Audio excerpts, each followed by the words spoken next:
at Billboard Kia. Billboard Kia, the original home of the 20-year, 200,000-mile warranty. Stop by 2435 East 15th Street, Panama City, or anytime at BillboardKiaPanamaCity.com. We'll treat you just like family and give you the peace of mind you can trust. Your local community dealer is Billboard Kia. The 20-year, 200,000-mile warranty is a Billboard Kia warranty. Turf Pro Lawn and Pest Control. They take pride in caring for their customers' property by providing lawn and whole house pest control. Whether you have roaches or any other unwanted bugs in your home, Turf Pro has you covered. Or if your lawn needs weed control, fertilize, insect control, Turf Pro has you covered by providing custom treatments to meet your property's needs. No property is the same, so why should it be treated that way? Turf Pro, where the blue and yellow trucks make your lawn green. Call 850-890-5820. You owe the IRS back taxes, and dealing with the IRS stresses you out. Fortunately, IRS Problem Relief can help you resolve back taxes and represent you to the IRS so you don't have to face them alone. Last year, IRS Problem Relief saved clients drowning in tax debt, and IRS Problem Relief is a local company right here in Panama City, not some 800 number where you can never talk to the same person twice. Put those problems behind you so you can focus on moving forward. Call Edward Corey with IRS Problem Relief, 850-784-8176. For a free consultation, call Edward Corey with IRS Problem Relief. It's 850-784-8176 or visit irsproblemrelief.com. Did you know that fees associated with real estate closings are virtually the same from one title company to the next? So what sets South Oak Title apart? Effective communication, customer service, expertise, and technology. If you're buying or selling real estate, refinancing a residential or commercial property, tell your realtor you want to close with South Oak Title. South Oak Title, with locations across the Southeast, including Panama City Beach, Inlet Beach, Destin, and Fort Walton Beach. Visit them online at southoaktitle.com. WGSX Lynn Haven, WVLQ Port St. Joe. Powered by Panama City Toyota, ESPN Northwest Florida. Pushed away and intercepted. Ball game. The fairy tale continues. The Afternoon Underdogs are on the air. And the breakthrough for the U.S. 104.3 ESPN Northwest Florida. What is going on, Northwest Florida? You are now riding with the Afternoon Underdogs, and this is ESPN Northwest Florida, 104.3 here in Panama City and 101.9 in Port St. Joe. Throw that thing in program for me. Yeah, there we go. What is up, Northwest Florida? I'm David Hayes along with Caveman Rick. It is Tuesday, so we will have Max Delyden and Tyler Bishop in the building with you shortly. A lot of college football to break down. I think we're going to break down the Big 12 today. We'll go through game by game, talk about some of the big storylines. It is Big 12 Media Days, and they're holding that in Las Vegas. So we will take a look at that and Tyler's takes going up on a Tuesday. And of course, your minute with Max. We just had the first Euro game, the first Euro semifinal finish, and Spain was able to hold on to a 2-1 lead, and that is the final there, just finished up in the last few minutes, which, man, the game got started off to a wild start. France getting a 1-0 lead, and then Spain answering back with 2 goals that were unanswered, and that leads them on to the Euro final for 2024. And the kid who scored the first goal for Spain, Yamal, I believe, just 16 years old, a few days from 17 years old. Talk about pressure, man. But a great game there, and we'll have Max to break it down for us here in a little bit, and then also give us a preview of what's going to be going on in the Copa America game this evening between Argentina and Canada. This is ESPN Northwest Florida. The number to call or text is 850-215-6290. And if you do text in, give us your name along with that text so we can save you into the system. Kyle Albert and I said hello, friends, and, hello, Jim Nance. comment on Facebook, and he says that my friends are imaginary, and to that I do not disagree. I do not disagree. Tyler Bishop walking into the building with us. What is going on, my man? Another beautiful Tuesday. It is a beautiful Tuesday, man. Got a flag football game tonight. It's going to be a little bit of a late start, looking at 8 p.m. tonight. I think we've got time kickoff over here. Yeah, prime time kickoff. We're going to be missing a few of our players tonight as well, so it's going to be interesting to see how the squad looks this evening. I think we've only got 7 guys going to be out there, and or 6 or 7 guys going to be out there. So I think it's going to be one of those games against the City of Panama City team as well. So that'll make it a 5-on-5 game. So we'll only have 1 or 2 guys on the bench this evening, which will make it very easy to rotate guys in and out. Some of the big news, well, Atlanta Braves last night, man. How about that game? They got off to a 1-0 start. Austin Riley with a deep 430-foot home run, his 12th of the year. And then the 6th inning by the Arizona Diamondbacks to plate 3 runs, and they take that 3-1 lead all the way into the 9th. Then Eddie Rosario, who,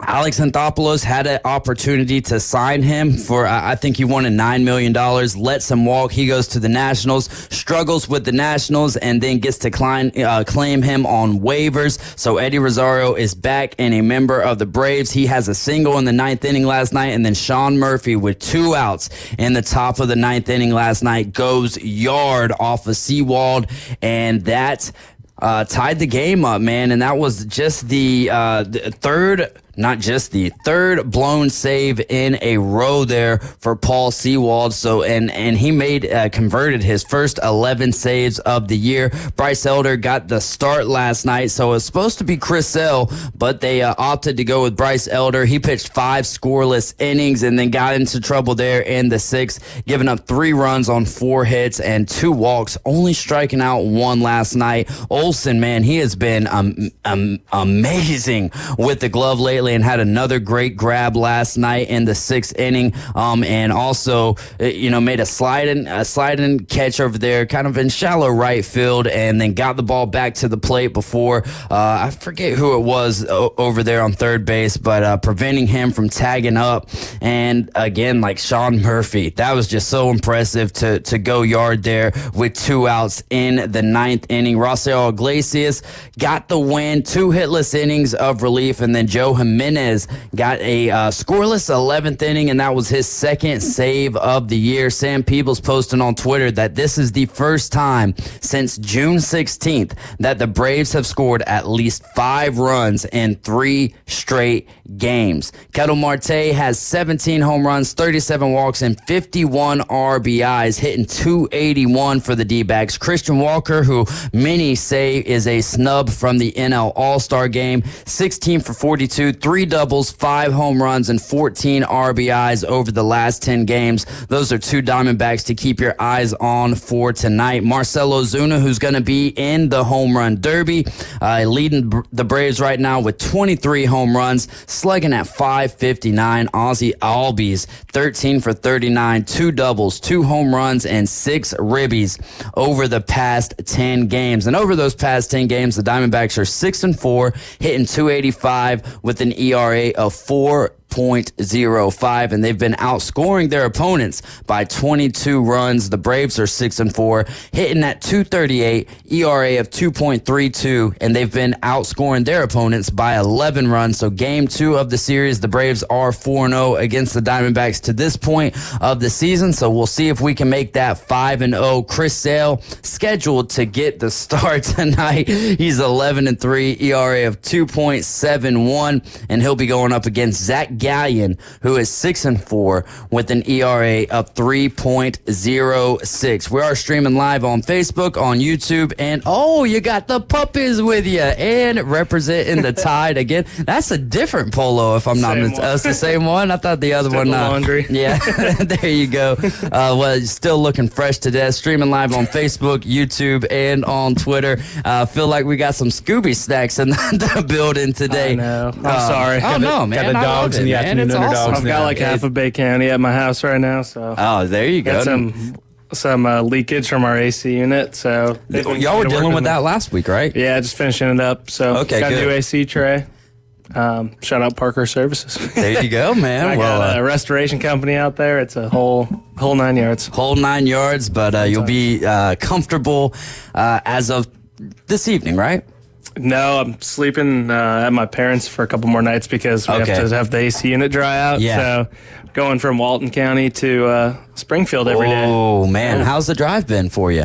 At least you weren't coming in town from like Southport or so, 77, dealing with that diesel spill today. Oh, I didn't even see that. Yeah, like apparently it was backed up all the way to the airport today. Saw a lot of complaints about that on Facebook. I don't know if they've got that cleared up. I haven't seen anything about that. So if you do know anything, text that to us to 850-215-6290. Right State Chris says, if you worked in my office, you would have got some homemade dark chocolate brownies and some ooey gooey cake. Well, you could always bring some of that down, Right State Chris. But yeah, great. I love having the dogs around, man. In fact, I miss it that Jay doesn't bring in Sailor anymore. I feel bad because I know it's a distraction, but at least they're being quiet so far. Knock on wood. I can imagine much worse things to be distracted by than a couple of dogs, right? That's true. I appreciate it. I appreciate you, Dave. Hey, no doubt, man. And there's some friendly pups as well.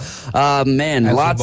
What's that? As of 1:30, that the traffic's opened up. Okay, all right, good. So that's been for a while now. Yes, Smitty called me when I was on my way to work, and he was like, dude, he was headed northbound, so it wasn't that big of an issue for him, but for the people heading southbound on 77, it was a nightmare. Glad they got that cleared up, though. That's shout out to the not Parks and Recs department, the Roads and Bridges department there. But again, 850-215. I've had a busy week. What else has been going on? Yesterday, I was coming into town on Back Beach, going up Pathway, and there was like a 2 or 3, actually, no, it was 3 or 4 car pile up right as you get up Pathway. So, man. It's been a week for them. They're earning their pay. Well, I'll tell you that. This is that time of the year too, man. And the cops too. And the fire department. Oh my gosh. 110 degrees out there too. So man, that's right. Shout out to law enforcement and first responders, all the jobs that you guys have to do, and man, for real. The like. You work certain jobs and it's like, oh, that's not, on my to-do list, but that's not a part of my job description. I don't think that fits in for law enforcement and first responders and for Roads and Bridges departments as well. So, man, and apparently it was a pretty big spill as well. So to clean all of that stuff up in the hazmat, my goodness gracious. So we appreciate y'all. We wouldn't be able to do what we're doing without you guys taking care of the important stuff. Spain and France just finishing up. We'll talk more about that in the in your minute with Max. But what was your first thoughts on that? It was about who were you going for? Spain. I've lived in Spain for about 6-7 months of my life, so it's like to root for them is like a second country, I guess, since they're competitive. Bandwagon delighted over here, man. He's got a connection to everything. Wild card delighted. They have my favorite soccer player. This kid is 16. He actually scored today. Yamal. I know. It was awesome. I'm bummed because I texted my group chat. I was like, dude, I want to bet on this kid to score because he's 16. He's been phenomenal. He's had an amazing tournament, lifting him all. Last game as a 16-year-old, too, for the country. Turned 17 on Saturday. But, 4 more days, huh? Yeah, he's what we wish Freddie Adu turned into. Does he even still play?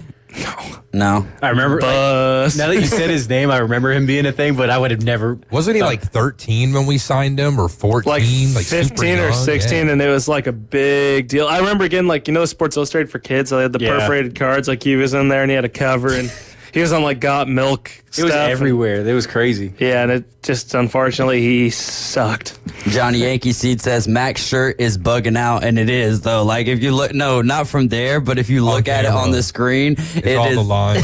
It is just, you'll just have to see it on Facebook. The shirt just looks a little like, just like tracks to the camera in a weird way. It's like one of those black and white swirly things. Yes, exactly. That's a great psychedelic. Easy on the shrooms. It's microdosing, not macrodosing. Kyle, That's awesome.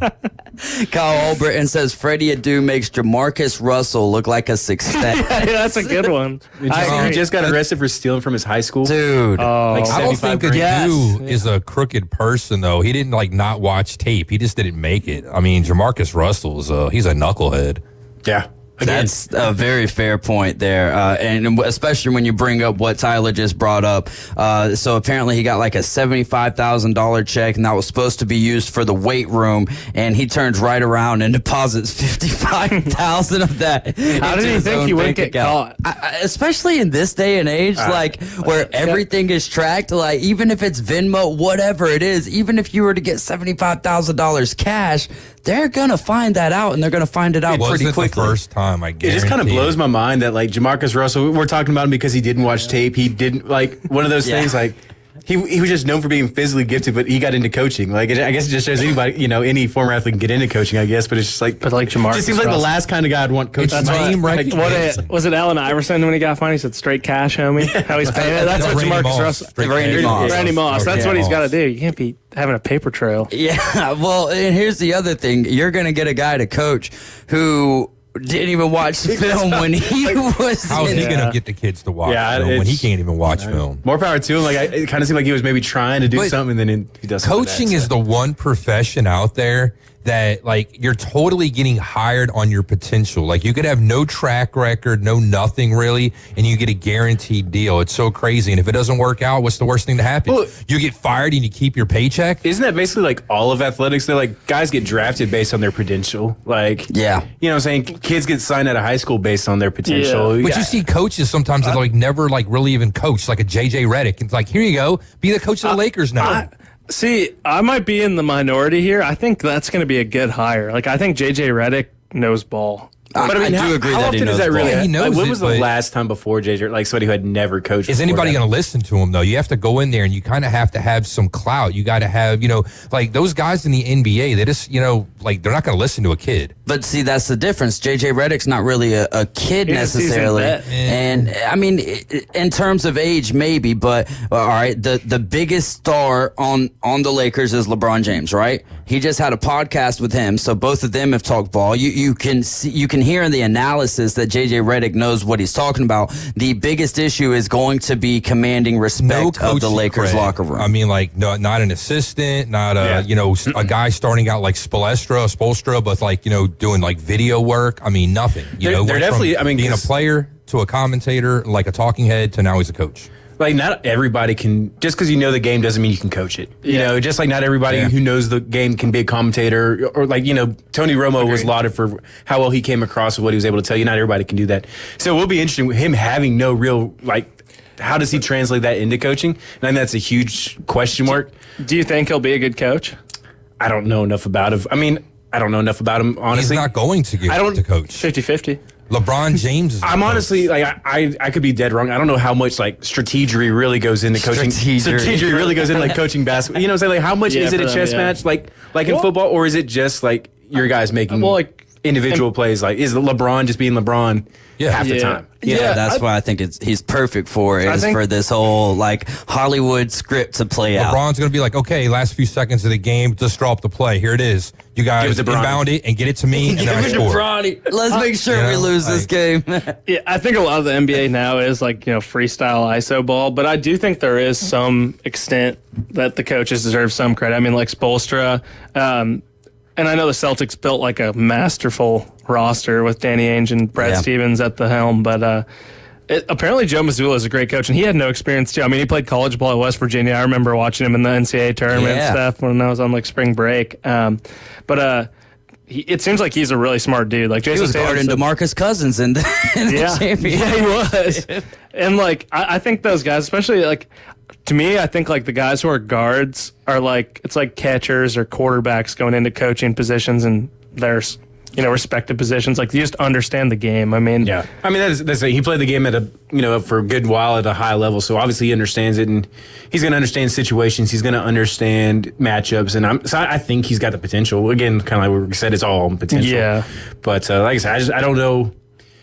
It's not like you're calling plays like you do in football. Like I don't know how much. I mean, I'm not saying there aren't some of that. Yeah, but it's not in set every plays, single play going on. Like, let's face it, he got hired to be yes man. Just answer yes to LeBron all the time. I do think that there's an element of that. I do think that the relationship between LeBron and JJ Redick had a big role to play in that, and I also think that they had to get a coach in there who was, and I'm really still surprised that Rob Pelinka and the rest of the brass for the LA Lakers, just were so gung ho and with the whole Bronny James idea. Why? I mean, like that totally fits the mold. I mean, all they're doing is pandering to LeBron. No, That's all he has. it fits the mold of the last couple of years, though, right? It does not fit the mold of the entire LA Lakers franchise, right? Well, because the LA Lakers. Jerry Buss died. Okay, I think fair enough. I think it's going to work. I mean, Darvin Ham got voted, or Darvin Ham, however you say his name. Darvin, yeah. He got voted the worst coach in the league, like the worst guy you'd want to play for. I don't know. I think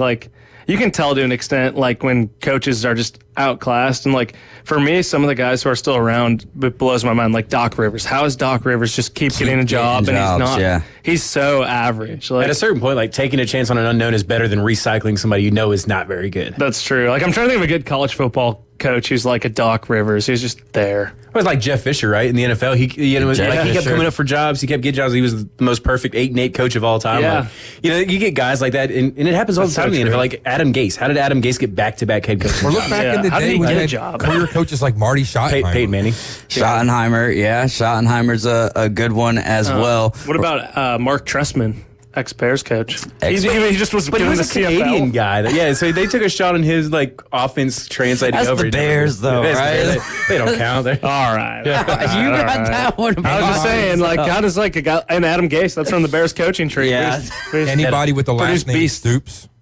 Stoops. I mean, but the Stoops for the most part have been. But what have they won in total? Who would it be for the 8 MLB? games at Kentucky is, I was going to say Dusty Baker, but Dusty Baker. He's won. Yeah, exactly. He's won at a lot of spots. Yeah. Dusty Baker's actually legit as it But when you think about gets. almost all of the managers who at least you think have good X's and O's are Joe Girardi. Joe Girardi. Yeah, that's a good one. But I don't think he's got a job right now, though, does he? No. Not since we fired him, I think. Yeah. No, but the interim, Rob Thompson, that's a catcher too, and he's a great manager. Yeah. Man, they caught fire ever since they've removed the interim tag. He's my guy. But Rob Thompson, he knows he's not bigger than the guys that are on that team, like the Bryce Harpers of the world and stuff. He just kind of goes with the flow. He's a coach's coach. They love him because they just let him be themselves, And because of that, they're just awesome. Yeah, because the Phillies do definitely have a lot of talent, obviously. Cold take. But egos, too. I mean, you got Bryce Harper, you got Schwarber, you got Castellanos, Trey Turner. You got a lot of studs in the Real Muto. Yeah. Wheels, Nola. That's a lot of personalities and egos in that in one locker. Bohm, Stott. I'm kind of surprised Bomber's going to be in the home run derby. As a guy who... That field kind of stinks, though. Yeah, really? I mean, there's nothing that's Gunnar Henderson is kind of the highlight. Why don't they let him use aluminum bats for that? That would make it so much more fun. They are tweaking it this year to kind of go back to not necessarily outs, but sort of that style. All the rather rookies than just aren't minutes. that good either, and having a guy like Skeen start over some of the other guys that have a lot more Have they confirmed that Skeen's is starting though? I don't know. I've heard enough stuff that enough talking heads are complaining. They about should it. start him the ML if they want to grow the game, because I know we're having a lot of guys who are Sale got pushed back because they smartly don't want him to pitch in the All-Star game. Shota got pushed back for the same reason.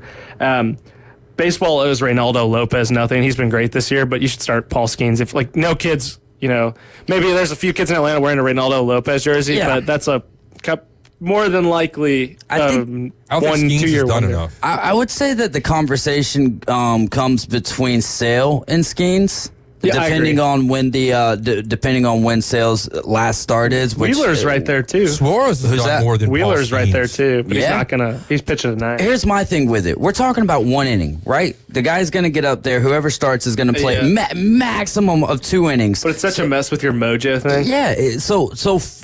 In the terms of growing the game, I would say that Paul Skeens is kind of the direction to go, just because you're going to have so many eyes on that. And to say he's not done enough is fair. However, when you look at the run that he's had, how many starts is it in a row with 9 strikeouts, and the fact that he's doing this with the Pittsburgh Pirates, when essentially when he's not on the mound, like they have kind of gotten back to a little bit closer to 500, but the fact that he's doing it with the Pirates to me is uber impressive against good teams too. I mean, when he struck out Ohtani with 3 straight fastballs, I think you got to pay more dues. It's too early.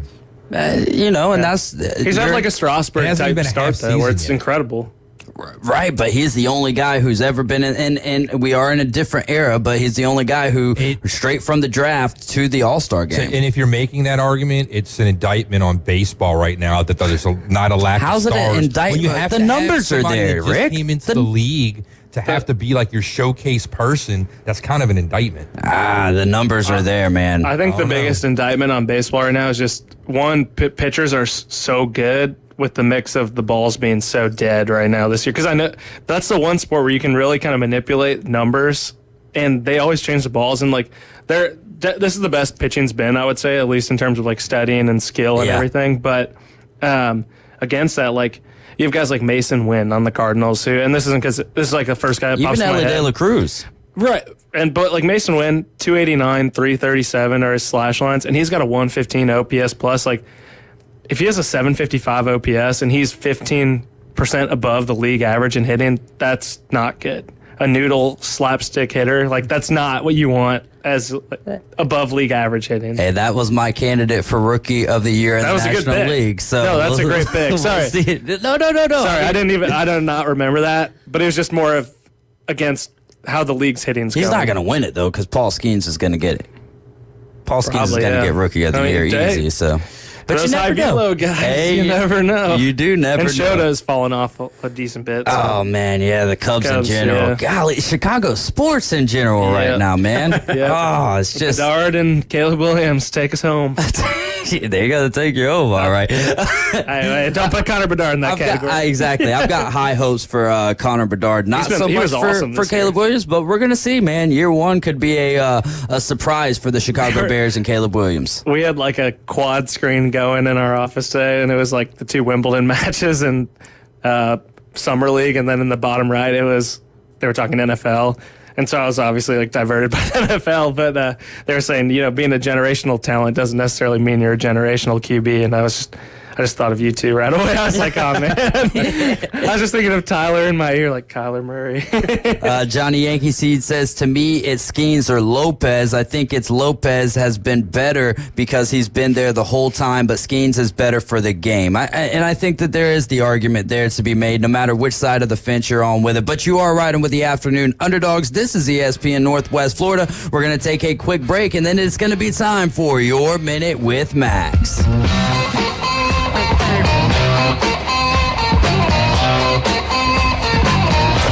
ESPN Northwest Florida. The Atlanta Braves play here.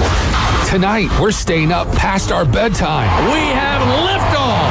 A 3-run home run by Kelnick. It's the Atlanta Braves at the Arizona Diamondbacks. We'll bring you all the action from Chase Field in Phoenix. Coverage coming up at 7:25. First pitch at 8:40. Right here on your exclusive home for the Atlanta Braves on the Gulf Coast.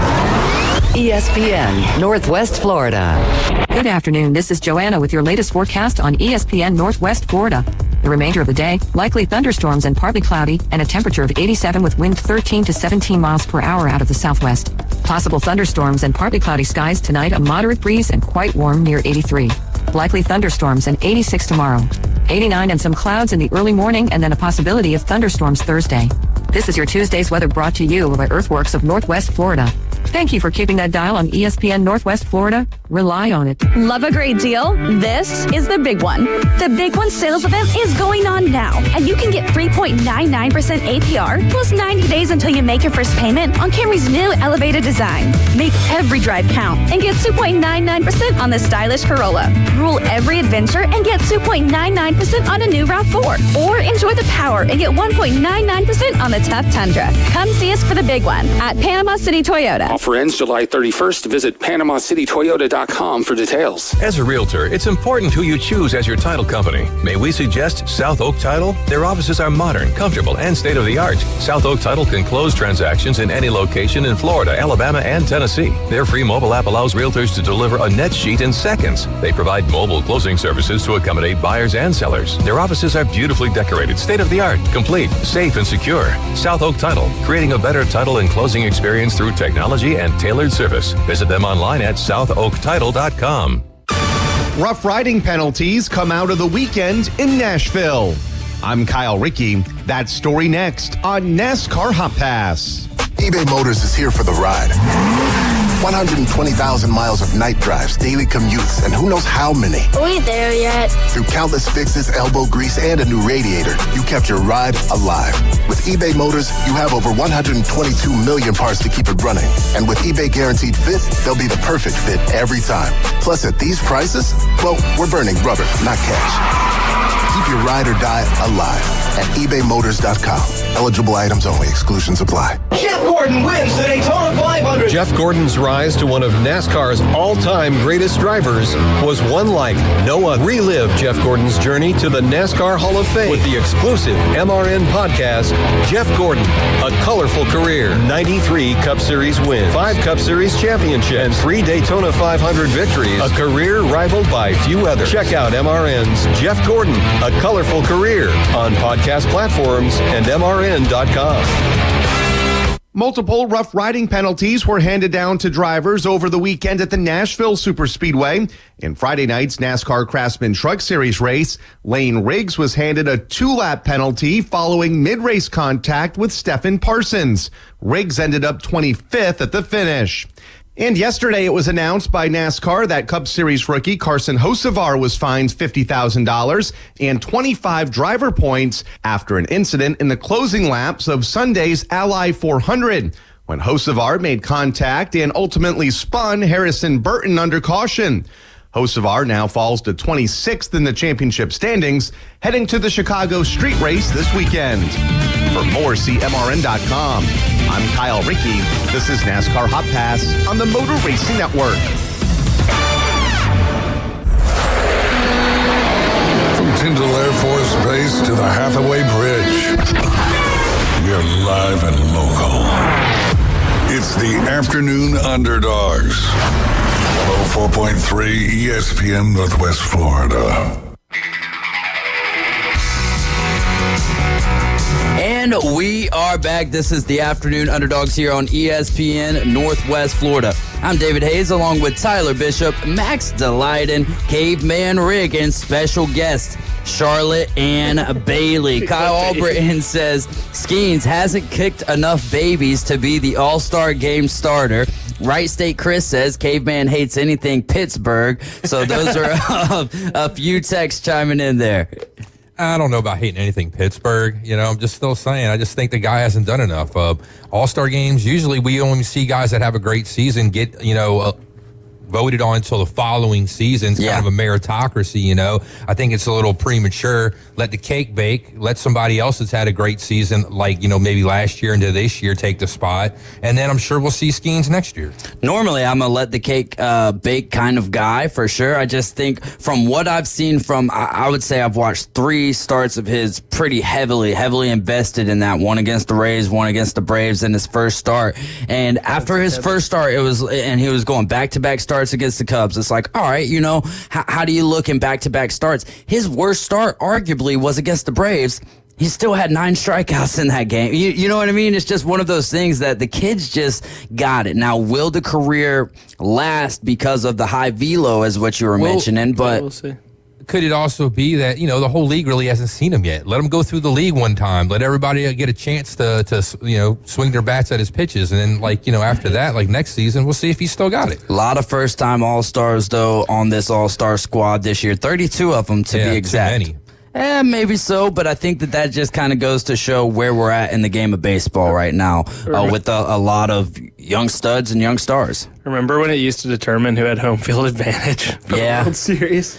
Yeah, and to a degree, I kind of wish it was still like that. But the last few All-Star games have been competitive. I still wish that they would wear their own jerseys for the All-Star game. I love that. Same with NBA, all that. Yeah, all of them, man. In fact, Joe Burrow, probably in the next segment, we'll talk about an idea that Joe Burrow has for the NFL when they do eventually get to the 18-game season. 850-215-6290 is the number to call or text. Nick Baldwin, Caveman throwing out those 50-cent words, meritocracy.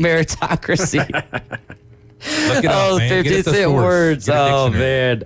I'm just imagining that it has something to do with America and democracy. Like it means you get it if you earn it. Get it if you earn it. There you go, man. Capitalism at its finest, right? There you go. Not like Bronny James. Got to earn it. Yeah, that is true. But like LeBron said, he doesn't care. He doesn't care what anyone thinks, and he does have a exactly what someone who doesn't care would say. Yeah, I mean, like, they don't when care. has LeBron cared what anybody thought? Well, no, it's not LeBron. LeBron's not saying that because LeBron actually said he did care what everyone thought whenever he got to the league. The difference is LeBron had no choice. When he was coming up, he had to give it everything that he got to get his mom out of the hood, right? Whereas Bronny has all these options at his disposal. If he doesn't make it in the league, guess what? He still got it made. Exactly. He still got it made. So that's kind of the difference. And that's what LeBron was just kind of keeping it real in that sense. So, Bronny, go into archaeology or something, man. Go find he already got drafted, so I don't know what a rookie contract, but I mean, he's still going to be 4 years, $7.9 million, and he thought it wasn't enough. Like, what?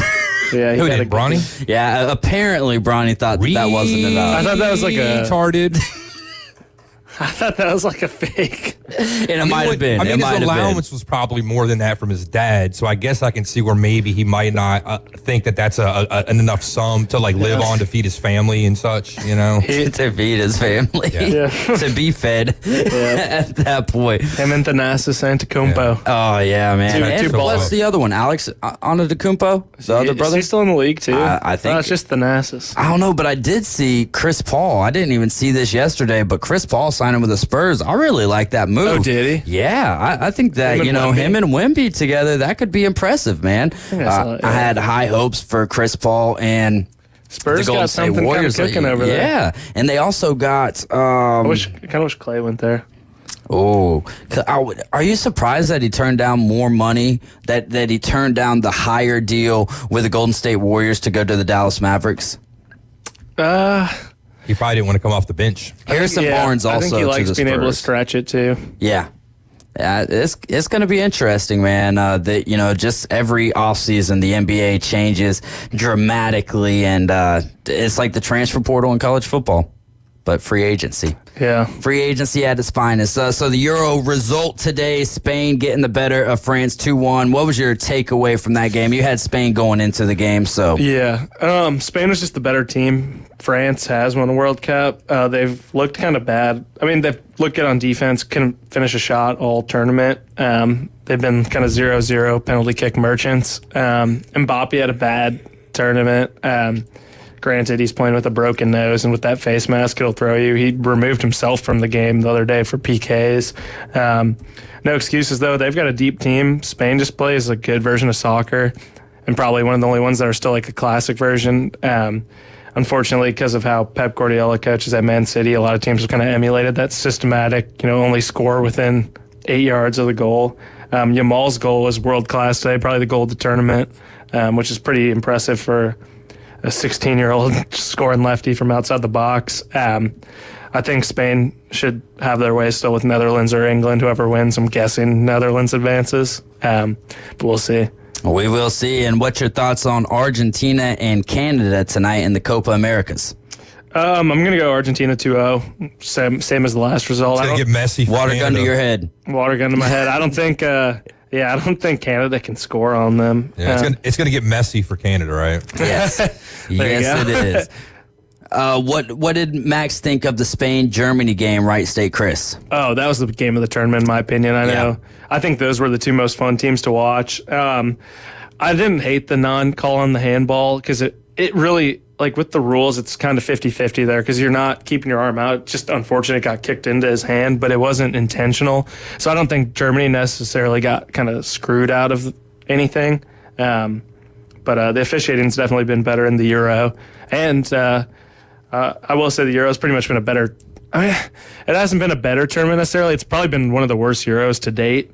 The only well, that's sad then. If it's yeah, no, like really, like the leading scorer's own goal in the tournament. Yeah. Like 10 or 11 goals now. And then who was it, Aldo or the other Spaniard who they almost gave the own goal to the French guy? Yeah, it was Nicolas Almo. But, which, I mean, how did you feel about that? I mean, I felt like he was trying to stop it. It should be a goal for Spain. I mean, that one wasn't bad. There's been some bad ones, though. Yeah. Which is crazy that there's been this many. So Golden Boot goes to own goal.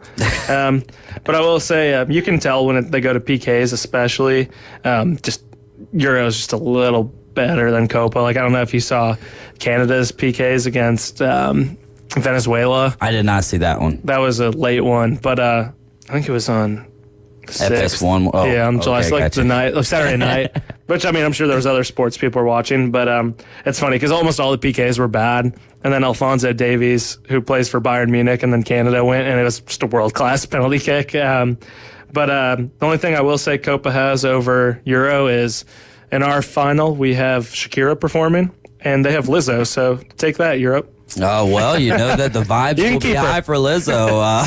You know, they've been prescribing Lizzo instead of Ozempic. Vibes will be high. Yeah. So, I would say the vibes will be low. Yeah, there you go. Low center of gravity there. Oh, man. But it could be fun, though, if Colombia makes the final, too. And Shakira's Colombian, so that's cool. Would you rather see Colombia and Argentina rather than Uruguay and Argentina? I think so. I think Colombia's kind of fun. Yeah. Like Uruguay, Uruguay Brazil was I had such high hopes for that game, and it was so bad. Just like that's the downside to the PKs being right after extra time because like you shouldn't get rewarded with PKs right after playing with a man down. You should have had to play the extra time and like I do, but it was 20 minutes, so they were playing for 20 minutes. That's with a man on Brazil down. too. Yeah, you got to score against your that's a big rivalry too. So. It is what it is. And to me, like when someone says, "Oh, that was a bad soccer game," I'm sitting there watching the game, like, man, I like this. They're just continuously knocking each other down. Now, I don't like the stay down for 20 minutes after you take an elbow. You see that a lot more in the Latin American games than Euro games. Yeah, that's just like a different way to do it, I guess. Brazil, though, that was a pretty weak roster. I know we talked about it earlier too, but. The biggest downside of soccer right now is it's lacking a lot of individualistic players, and hopefully, like Lamine Yamal, like that goal he scored was all on his own, world class move. How far out was he? He was pretty far outside the box. What are the double boxes? So you've got the box that's like where the goalie that's is, the 6 and then 18-yard okay, box. so explain the differences in those to me. Just the yardage? Just the yardage, yeah. And so the goalie can still grab it even if he's outside of the 6 box? Oh, yeah, in the 6, but in the 18 he can grab it still, but he can't grab it outside the 18. Okay, gotcha. And so, yeah, I don't know. It was a great goal, and that's something that's lacking. Like, we don't have the, Messi's, Ibrahimovic's, who just can do it all themselves. We have a lot of guys who kind of fall into a system and can score. Like, I feel like that's the thing that's lacking in soccer now is you don't really have goal scorers, like individual guys who just create. We need some more Zidans. We do. I mean, Mbappe can do it too. He had a few pretty nice moves today, but they're really lacking in that sense, I guess. It's kind of like a down pattern. The Ronaldos and Messi's are they're not there anymore, man. Yeah, the creator. Yeah, like do it yourself. Even like a Suarez. Yeah. Yeah. So I mean, both of those guys, all three of those Diego guys, getting up in age. Yeah.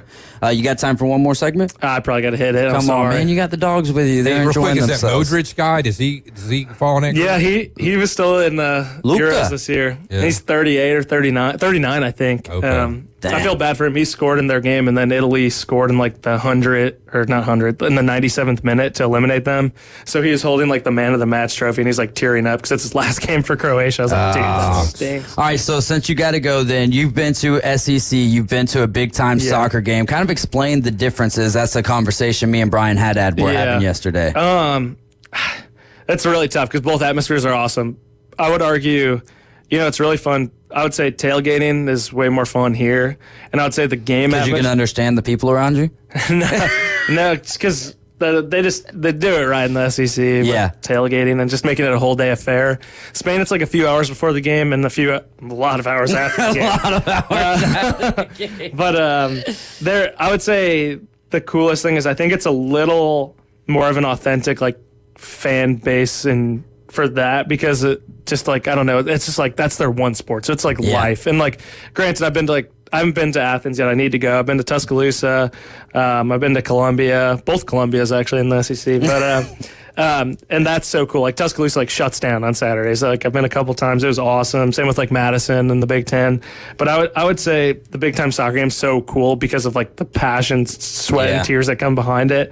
I know people don't like soccer as much, but like there's just so much when you're at the environment that like you're like you get chills. And don't get me wrong, like every SEC team has cool traditions, but I would argue at the highest level, it's really cool going to. I would imagine soccer like being just the constant action helps that too. Like there's so much stoppage in football, like that naturally, like the crowd is just going to ebb and flow with. And it. like we care for sure. Like I'm sure, like you've been at Athens yelling or something, and like. Those guys are just crazy the whole time on their like I don't know. It's insane. The more that it's the loudest environment I've ever been in. The more that I've been watching the soccer, though, the more I can get why they call it the beautiful game. Though, just like watching how things kind of progress, and not even just when goals are scored, but the stops of goals. And a lot of people might not like penalty kicks, but to me, it's man, so the intense. way that exactly as the way that innocent the drama bystander. Yes. And I think too, like the soccer chants and like. It goes the whole game. Like it's never quiet. And I think they're a little funnier too. They're just a little less filtered there. not typically like, good funny stuff. Right. And then some stuff that cuts pretty deep, but it's pretty funny. Hey, humor can be dark. Yeah. And, I like darker humor. We know you do, Caveman Rick. We know you do, my man. The better, baby. All right, we're going to go ahead and ride to a break. That's going to do it for Max today. As always, my man, thank you for stopping by. And we'll say goodbye to Charlotte and Bailey. We'll be right back. You're riding with the Afternoon Underdogs.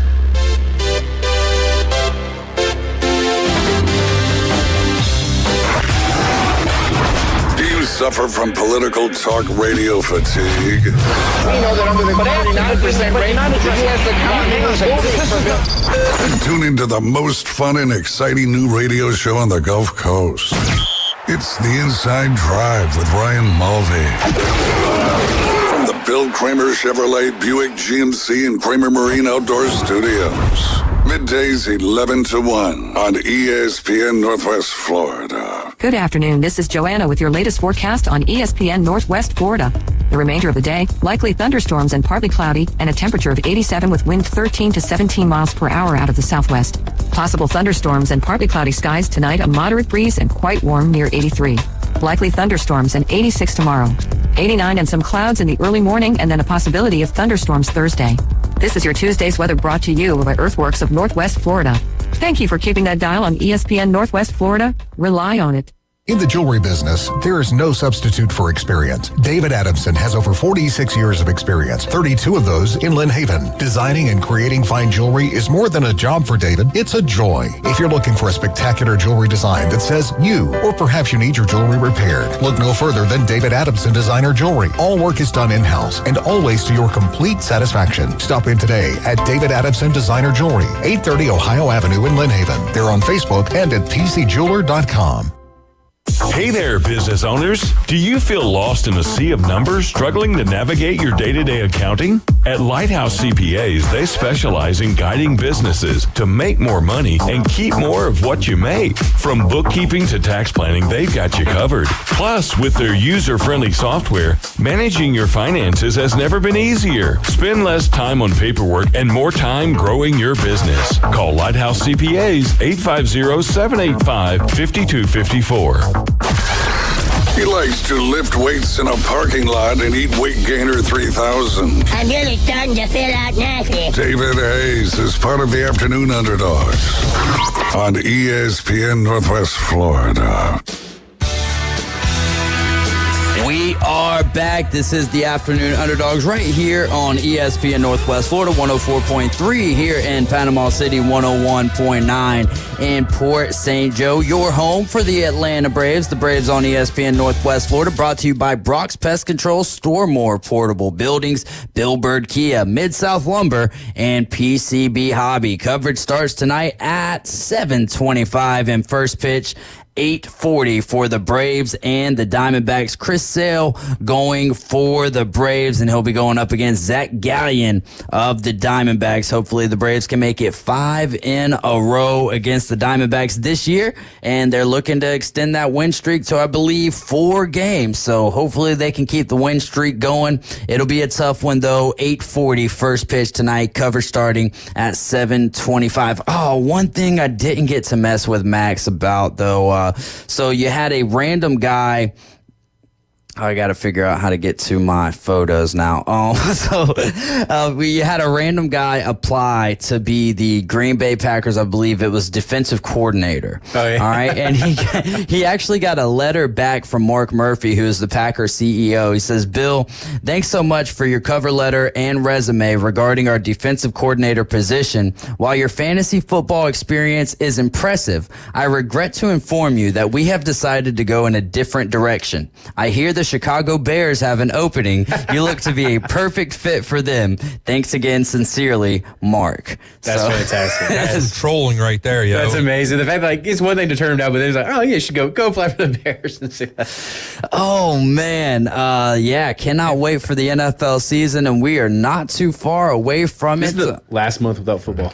Last month without football. Real quick on that letter, too, without that last little bit about the Bears, it's really not worth doing. No, I don't even. That's the only point, right? Yeah, I don't even know if it gets read here. Yeah. And I mean, really was trying to. Cool, like if you applied and they actually sent you a letter back. Yeah, they for probably you would've filed that in the personally, garbage yeah. can, But I don't think that ends up on a FanDuel Facebook It's account not or viral anything. if it's not the Bears comment. Yeah. 58 days away from the NFL season, only 45 days away from Florida State and Georgia Tech. My goodness, man. The time is just rolling on. 7 Saturdays, I guess it is. 6 more shows after today, and we'll be talking, or 5 more shows after today. We'll be leading into week 0, Georgia Tech. What do you got, a week State. before a college football game? Yeah. So July 16th, if you have EA Play, you can get the 10-hour trial, or you can get EA College Football Deluxe, and you can get early access, so you get 3 days early access, so you could be playing on July 16th. It'll open up to everyone July 19th. So, and I'm excited now because cross-play is a thing. So at first we were thinking, or we were told that it wasn't going to be available for this game, which could have been great for the servers. However, now that it is cross-play, is going to be a lot easier to be able to get those online dynasties going. So I may have to take over Texas just to cut Arch Manning after the crap he pulled today. How do you feel about that? I hate it. I mean, 4 months ago or whenever it was, he came out and said, he wasn't going to be opting into the game, and now here he is today pulling a commercial with Eli Manning, and he will be in the game. I mean, it just kind of seems like somebody who wants more attention than they have earned at this point. Like, I mean that with all due respect. Do you think that was scripted? Like him earlier 100%. not saying like he was wanting to opt out just so that they can make this move now? 100%. Right. Like, but the thing is, it's not like this game needs any more hype. It's not like Arch Manning needs any more hype. He's not even the starting quarterback, so who cares? But it's like this game is unreal in its expectation in like anticipation. Dude, like this did nothing but just like annoy people about Arch Manning. Honestly, I think he saw the hype train of everyone talking about the gameplay and all of that stuff, and it's like, man, I want to see videos of people using me in the game. I wonder if he did like kind of regret it at a certain point. Maybe he was legitimately like, no, I don't want to be a part of it. And then he's like, man, I'm going to regret if I don't do it type deal. So, he is an 18, 19-year-old kid. So I don't, it's hard to begrudge him for kind of making decisions that I'd never had to make at that age. Yeah. But I don't know. I just don't love it personally. I do wish that he would have just done it from the word go, from the jump at that point, because that's about the only way Texas is going to win a national championship is on EA College Football 25, especially with Arch Manning being the one to lead you to victory. That's there. a bold take, but I like it. Yeah, I'm just kind of. I would hate to see Texas come in year one. Oh, not year one. And win the whole thing. And I don't know, man. I don't know if Arch Manning is going to be the guy. It's a really interesting situation. I mean, because he played awful competition in high school. That's kind of my point. That's always scary. It's Bronny James, but in college football, which I'm cool with. Obviously, if you have the last name Manning, you're going somewhere, and you're going somewhere prolific. Yeah. I don't know if I believe. Like, all right, I don't believe that Bronny James is going to be in the NBA putting up 10, 12 points. I mean, I think we're looking at, 4 to 6 points, whatever his average was.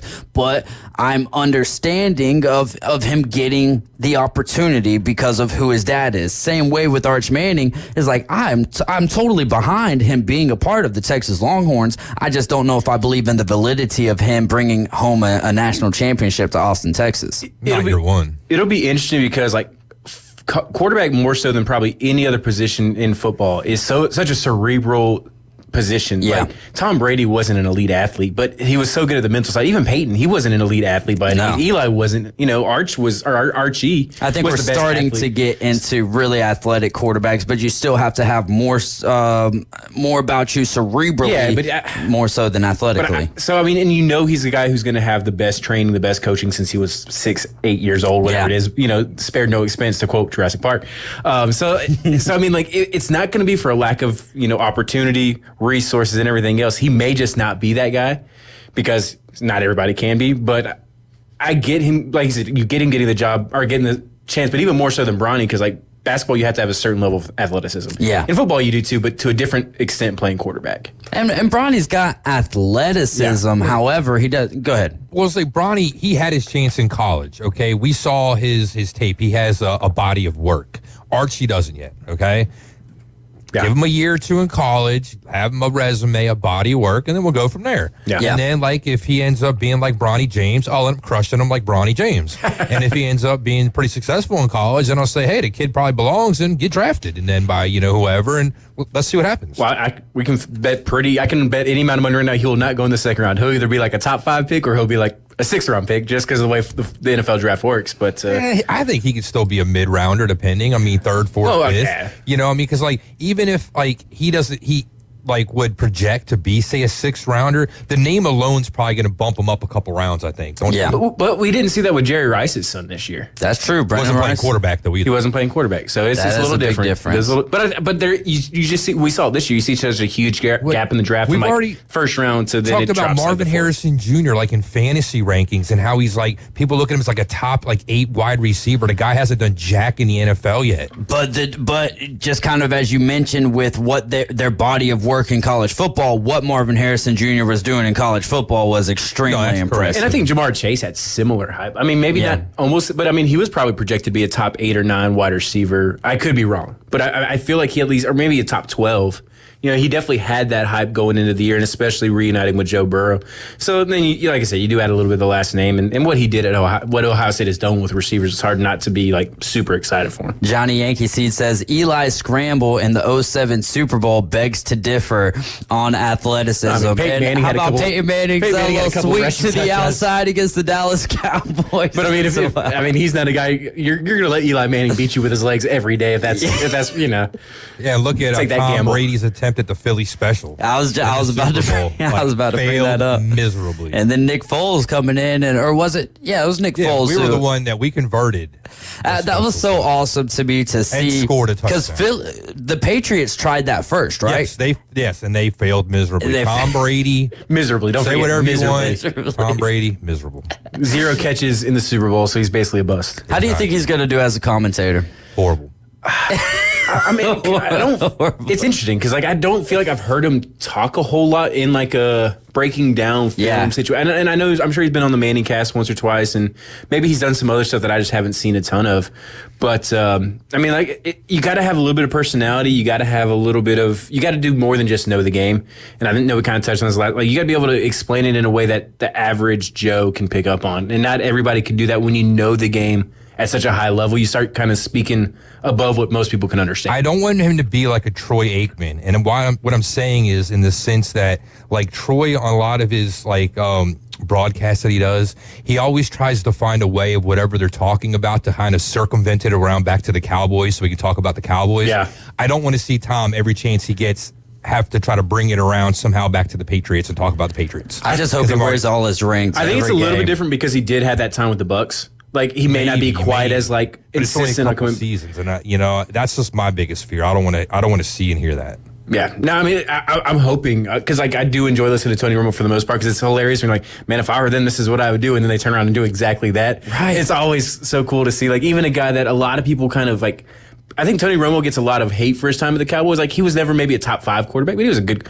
But like, even a guy he was a great field goal. And he was a great fantasy quarterback. But it was a guy that a lot of people didn't like respect as like a top quarterback of the game. But like, you listen to him talk, it's like, holy crap! He's like, a even great the 500 lesser quarterback. quote unquote lesser quarterbacks. Like, But I mean, man, it's like, okay, how you were talking about him projecting these plays and saying this is maybe what they'll do. I'll liken it as to like a poker player sitting there thinking, hey, these are the odds and these are the percentages. This is what this guy probably has in his hand. All Tony Romo knows, he's playing percentage. Oh, yeah. More than likely, this is the kind of play that they're going to call. Well, and I think it's a little bit, I hate to say it, easier, but I would say that it's easier in football when you see the defensive front, right? And then you see what the linebackers are doing, what the safeties are doing. You've been able to watch this over and over in tape, and then you see what the offense is set up in. And so basically you're kind of down to 2 or 3 plays, whereas in poker, I mean, those numbers are kind of all over the place. But a great analogy. But the thing is, like, you can say it's easier, it's a percentage play, but who else does it like Tony Romo? Right, That's the thing. Like, and I've been hearing people kind of hate, like saying that he's getting worse. I'm like, I don't know, man. Tony Romo is still one of my favorite ones too. Not of all time, but currently doing it. Yeah. I think Tony Romo does a great job. Yes, Greg Olsen he's getting slid down to the B team, but I think he's has done a phenomenal job in his short time. And how often do you really see tight ends in that position? And one of my favorite things about Romo is it doesn't feel like he's explaining the stupid stuff to you. Like, anybody watching football probably knows at least the bare minimum. And you get so many guys that are so worried about like explaining the bare minimum to the 5 people who are watching who have no idea what's going on. It's like, dude, I don't need you to tell me that they can call a timeout after this or they're going to need. It's like, obviously they're going to need to call it. It's just, I feel like he doesn't waste, or at least that much time on like the minuscule stuff that is pretty much common sense to anybody who watches the game. You're riding with the Afternoon Underdogs. Hour number 2 is upon us, and we are going to go ahead and start breaking down the Big 12. So follow along with us here on ESPN Northwest Florida. For 7 years, ESPN Northwest Florida has been your destination on the Panhandle for the Atlanta Braves. He just blew the doors off that thing. But our listeners are the real MVP. Another dominating performance. So this year, we're giving away more tickets to Truist Park than ever before. Keep listening to win family 4-packs to experience the Atlanta Braves. From ESPN Northwest Florida, PCB Hobby, Pepsi, Fairfield, Hampton Inn on Thomas, and Home 2 Suites. Good afternoon. This is Joanna with your latest forecast on ESPN Northwest Florida. The remainder of the day, likely thunderstorms and partly cloudy, and a temperature of 87 with wind 13 to 17 miles per hour out of the southwest. Possible thunderstorms and partly cloudy skies tonight, a moderate breeze and quite warm near 83. Likely thunderstorms and 86 tomorrow. 89 and some clouds in the early morning, and then a possibility of thunderstorms Thursday. This is your Tuesday's weather brought to you by Earthworks of Northwest Florida. Thank you for keeping that dial on ESPN Northwest Florida. Rely on it. Do you have a car sitting around you want to get rid of? Then here's a great idea. Donate your car and help veterans and their families. Yes, one fast call to the Veteran Car Donation Program and we'll come and remove your car for free. Fast, free towing, and 24-hour response. You can donate most cars, trucks, or SUVs in most conditions. The proceeds raised goes to help active military, veterans, and their families, and you get a tax deduction. All you need to do is make this free call. Get rid of that old car and help the vets. We make it easy. Make this free call now and book your fast and easy pickup. Call the Veteran Donation Program now. Donate your car and help veterans and their families. Operators are standing by. Here's the number. 800-932-1176. 800-932-1176. 800-932-1176. That's 800-932-1176. WGSX Lynn Haven, WVLQ Port St. Joe. Powered by Panama City Toyota. ESPN Northwest Florida. ESPN Northwest Florida. The Afternoon Underdogs. Call in with your questions, hot takes, and rants at 850-215-6290. I'm sure that most of you have used a dial telephone before. The Sports Talk Monster. ESPN Northwest Florida. Welcome back. It is hour number 2, and for trivia today, we're giving you a week with Max's Dogs. I'm just kidding. 850-215-6290. We're not going to have any trivia today because I was looking for a Big 12 trivia question and really couldn't find a good one, so we're going to move on from that. Johnny Yankee Seed says, I would rather have anything or anyone calling a game other than Buck and Aikman. I like Buck and Aikman. I don't know if it's the nostalgia aspect of just kind of listening to them on Fox for so long. Now we've got them on ESPN Monday Night Football. But I like them together. So it's funny, like, you know, watching football games as a whole. Like, I watch Georgia games and I get annoyed if the commentators are annoying. Yeah. But outside of that, like, if I'm watching just a normal game that I don't have the stake in, I guess because I don't have the anxiousness, like 90% of the time I don't even really notice the commentators a whole lot. Who would you say in college football is your favorites to listen to? Man, I think Herb Street really does a pretty dang good job. Yeah, it's hard I think to go the against crew. Fowler and Herb Street. I think the crew with Greg McElroy, they do a pretty decent job. I can't remember who the guy that's with him typically. Is it Dave Patch? Dave Patch, yeah. They do a pretty solid job. RG3 was awful for a while. He kind of grew into his niche. I still don't enjoy him for the most part, but he kind of grew into his own character. He gets away with saying things that other people couldn't say. Yeah. There's a few pretty good, you know, I think Herb Street does the best, and outside of that, there's some guys that I can just be like, they're there. They're not annoying. So it got to the point I started hating the guys on CBS, man. Gary Danielson, he just, I don't know. I really loved it when it was Vern and Gary. Yeah. I will say, who is the, is it Larry Nessler? Brad Nessler. Brad Nessler that does it now. And they're going to the Big Ten, so we're not going to have to worry too much about them here in the future. But it is, you know, when no matter who the two teams are playing, there's always one team that you get on Twitter and you see that team blasting Gary Danielson like he's actually got some sort of, you know, vendetta against that team. And I guess this is actually probably like a positive thing for his commentating is like everybody thinks that Gary Danielson hates their team. Yeah. So that means he's probably doing a pretty good job as far as being like unbiased and everything. Being pretty else. critical, probably. Yeah. So you can respect it. I don't know. There's times and a lot of times it is the CBS game of the week, so it is a little bit more like high pressure game. Like, somebody just shut this idiot up. I'm tired of hearing this crap. That's a whole different thing. I think that my stance has softened a lot more on these guys as being able to do high school football, because when you get up there, you realize how tough it is. And so, I mean, for as good as these guys do a lot of the time, you know, and then you've got your other ones where you're like, man, like, I'm taking your job one day. I'd rather see him be critical of the team and the players and everything than just pandering to them, you know, the whole entire time, because then, like, anybody can do that. Yeah. That's fair. That's true. So they need to pander to my team, just nobody else. I would also say that it's a little bit tougher in college football.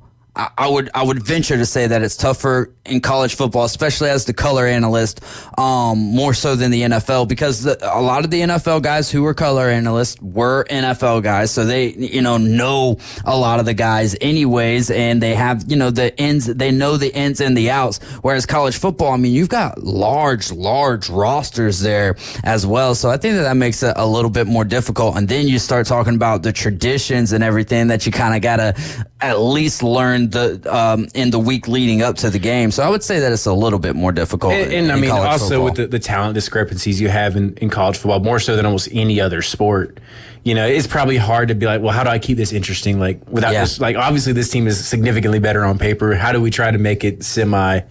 But well, I mean, look at what we're doing. I mean, it's kind of hard, but like, give some credit to the dudes that were doing this like 40 years ago, before the internet, before you could Google search everything and anything you wanted. Those are the dudes that really had to study up, really had to know their stuff, because the information just wasn't right there at their fingertips. Oh, it's so easy. But especially if you get a caller on the line or whatever, and they're like, "Yeah, what do you think about this?" Like, do while you're talking real quick, just so I can at least, if I don't know what you're about to ask, I can at least try to come up with an answer. Johnny Yankee Seed says, I grew up with John Madden and Pat Summerall calling Giants games.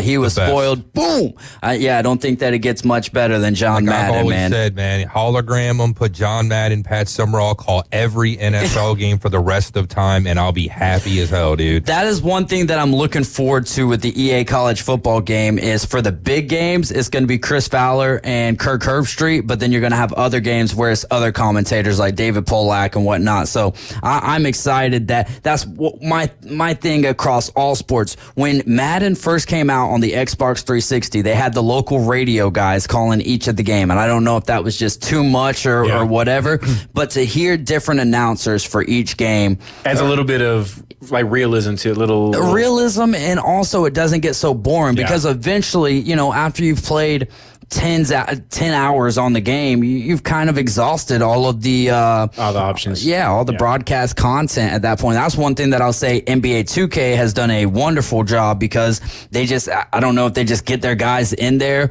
recording for hours longer than the other video games out there. MLB The Show has started to kind of catch up, but after seeing the gameplay yesterday, the gameplay footage drop for EA College Football with Donovan Edwards and the streamer dude, I am even more excited about this game, man. And I didn't think it was that this was going to be possible, but my goodness, man. And I'm starting to realize now why everyone is picking Kennesaw State as the team that they're going to rebuild, because going into year one, moving from FCS to FBS. So going to be exciting for the Owls. Kyle Albritton saying, wish Gus Johnson did SEC games. To me, one of my favorite commentators of all time. So, I'm right there with you, my man. Big 12 had their media days today, and Brett Yormark, who is the commissioner there, says that they are one of the deepest conferences in college football, and says that they've pretty much cemented themselves as one of the top 3 conferences in America. It's tough to go ahead and put yourself up there in the top 3, but there's only 4 of them, right? So ACC, Big 12, which conference are you looking forward to the most in football for 2024? I mean, I think the ACC has a team or two that is a legitimate title. I could see a scenario where Florida State or come out or even Miami, if you want to give them the group that in that top 3. One of those could emerge if the things all click right, and probably at least be very competitive in the playoff and maybe make the national championship game. If you told me fast forwarding 6 months from now that an ACC team made the Final Four of the national championship game, I'd probably be like, okay, that's going to be an interesting run.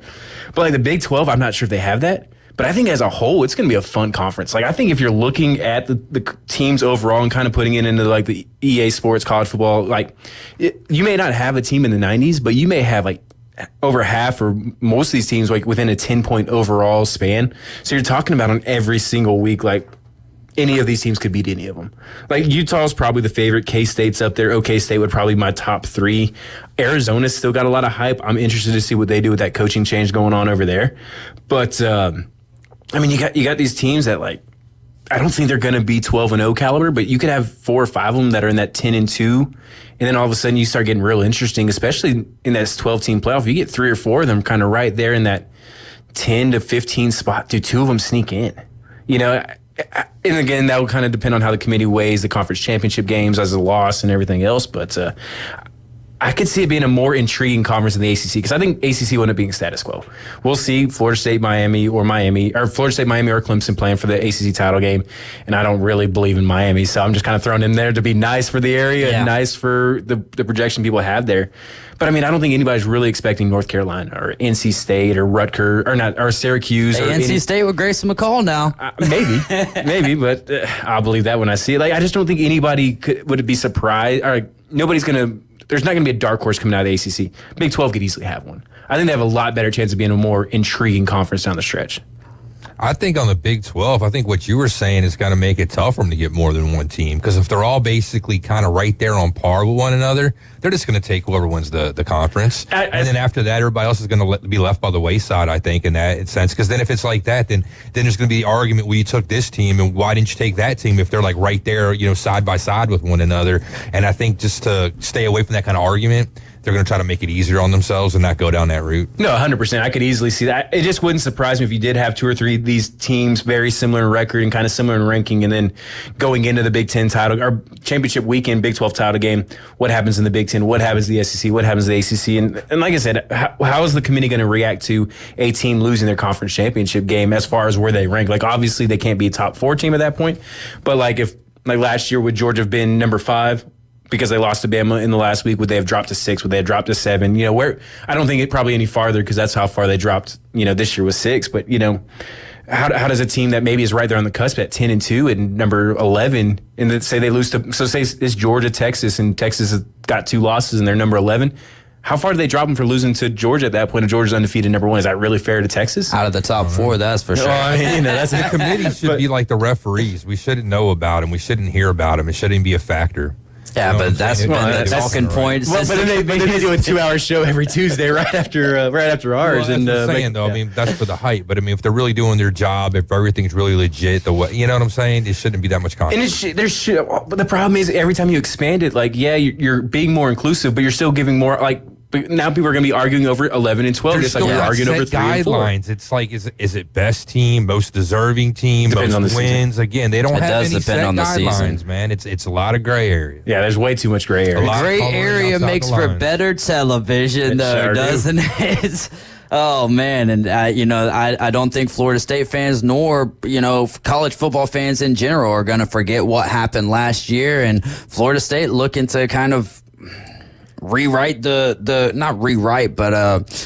reroute the course for him this year. DJ Uiagalelei, it's going to be interesting to see how he does this year. Cam Ward over there in Miami. For me, with this particular question, and Boston Tim texting in saying Louisville wins the ACC this year. So I'll take action on that. Year 2 under Coach Braum.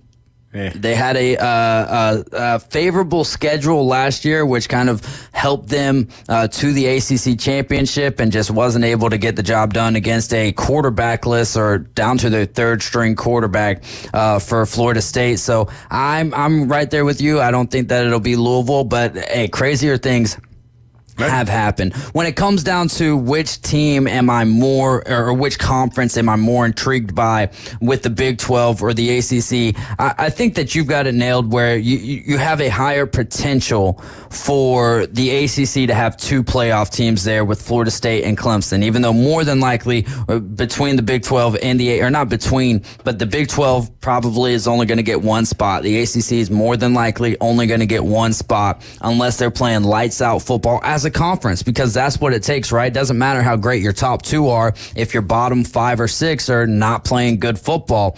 I'm more intrigued by the Big 12 because there is no Florida State and Clemson over here. Is Oklahoma State Big Daddy? Utah is the prohibitive favorite going into the year. Avery Johnson is giving Kansas State a lot of steam. Iowa State, are they going to be able to kind of bounce back and be that thorn in the side of teams in the Big 12? Arizona State, Kenny Dillingham was supposed to, really change things for the Sun Devils after Herm Edwards.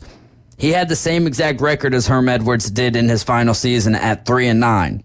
Yeah. Baylor, Dave Aranda is essentially coaching for his job this year.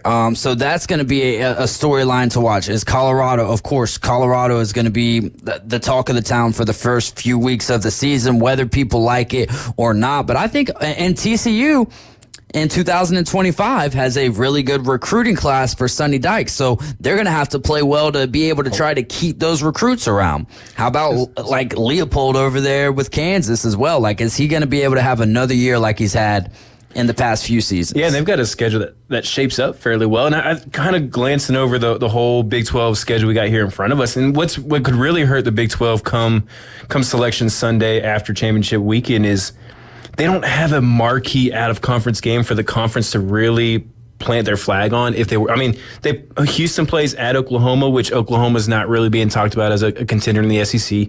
Same thing with Mississippi State plays Arizona State. Florida plays UCF. Like, a lot of these SEC teams aren't the upper echelon. Like, if you win one of those, like, that's great. But if Oklahoma's the 7th or 8th best SEC team, what does that really mean? They play Penn State, West Virginia week 1. That could be a bigger game. But they lack backyard brawl. But I mean, and that's one of those. If West Virginia goes into Happy Valley, and that's a great game, and they lose by a last-second field goal, they can come away kind of respectable. But they just don't have. It's going to be hard for them as a conference to really gain a ton of respect because they don't have a whole lot of games to earn respect out of the conference. Oh, backyard brawl is not even till September 14th, West Virginia and Pitt. That'll be, that's always a fun game to watch. I mean, I'm sitting here looking at UCF, and if KJ Jefferson is the real deal, and if they have some weapons, right? That's a great fit for Gus Malzahn, too. And if they have, because it's almost like a Cam Newton, He was called poor man's Cam Newton for a few weeks back in 2021 when they went on that run, and then, But I mean, this is arguably, right? These are easier defenses than what he was facing in the SEC. And they've got a favorable schedule to start out. You'll be able to see their legitimacy against TCU when they're on the road there. Then they get an SEC test on the road at Florida October 5th. Man, that's going to be great. That's going to be a fun game, I feel like. UCF, Florida, I feel like it's going to be because Florida doesn't want to lose to UCF. UCF wants to beat Florida for like those in-state bragging rights. And that's, if Napier loses that job, does he, if Napier loses to UCF, does he make it to the 6th of October at that point? Has he already lost to Miami at that point? For the sake of this argument, we'll say yes. We'll say no. No, we'll say Beats no. Miami, loses to UCF. I think if he beats Miami, I don't know, losing to UCF. Losing to UCF in the swamp. In the swamp. I don't think that you can do that, man. Not when your seat is already, it's not even warm. It's hot. It's hot for Billy Napier. If it's not hot, then what is Florida doing? Yeah. You know what I mean? It's got to, man. And is this the game that we see DJ Lagway? Oh, yeah. I think we see him by this point. I don't think Napier can, and I hate that we're derailing the whole Big 12 conversation about Florida again. So I feel like we talk about Florida and Lagway and Napier every week, which, I don't hate to just kicking Florida while they're down. But I think we're going to see him so much earlier than we're expecting because I think Napier's going to have to pull, especially if they lose week 1, he's going to have to pull that, like, I need this to save my season. Yeah. In my job. My job at that point. Yeah, because I don't think he's worried about the season as much as he is his job because he might not get through he might not make it through the whole season at that point, which I think it's better for this area when Florida, Miami, and Florida State are playing well. But I'm really intrigued here by UCF because they finish out the season on Black Friday with Utah. That's going to be an interesting game. If Utah is one of the favorites here, and let's say that to that point, Utah maybe only has one loss or they're undefeated going into that, and UCF is right there around the same area, one, maybe 2 losses, they could be playing for a shot in the Big 12 title. And Randy Pittman is getting a lot of steam heading into this season. So UCF is a team that I've keeping my eye on. But what do we always say it's about? The quarterback, right? Mm-hmm.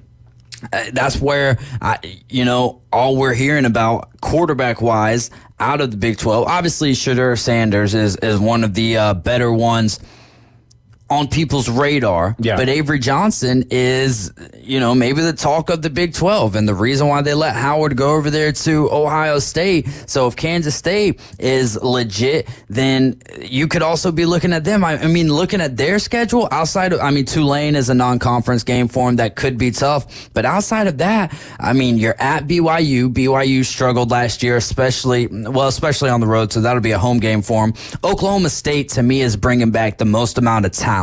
And so that's where I could see them kind of being the class of the Big 12 and it's hard to bet against Gundy. I'm not going to say he's an elite coach, but he's a man though. He's a man. He's 40. He's been at Oklahoma State for like 20 years now. The guy just finds a way to win above what he should.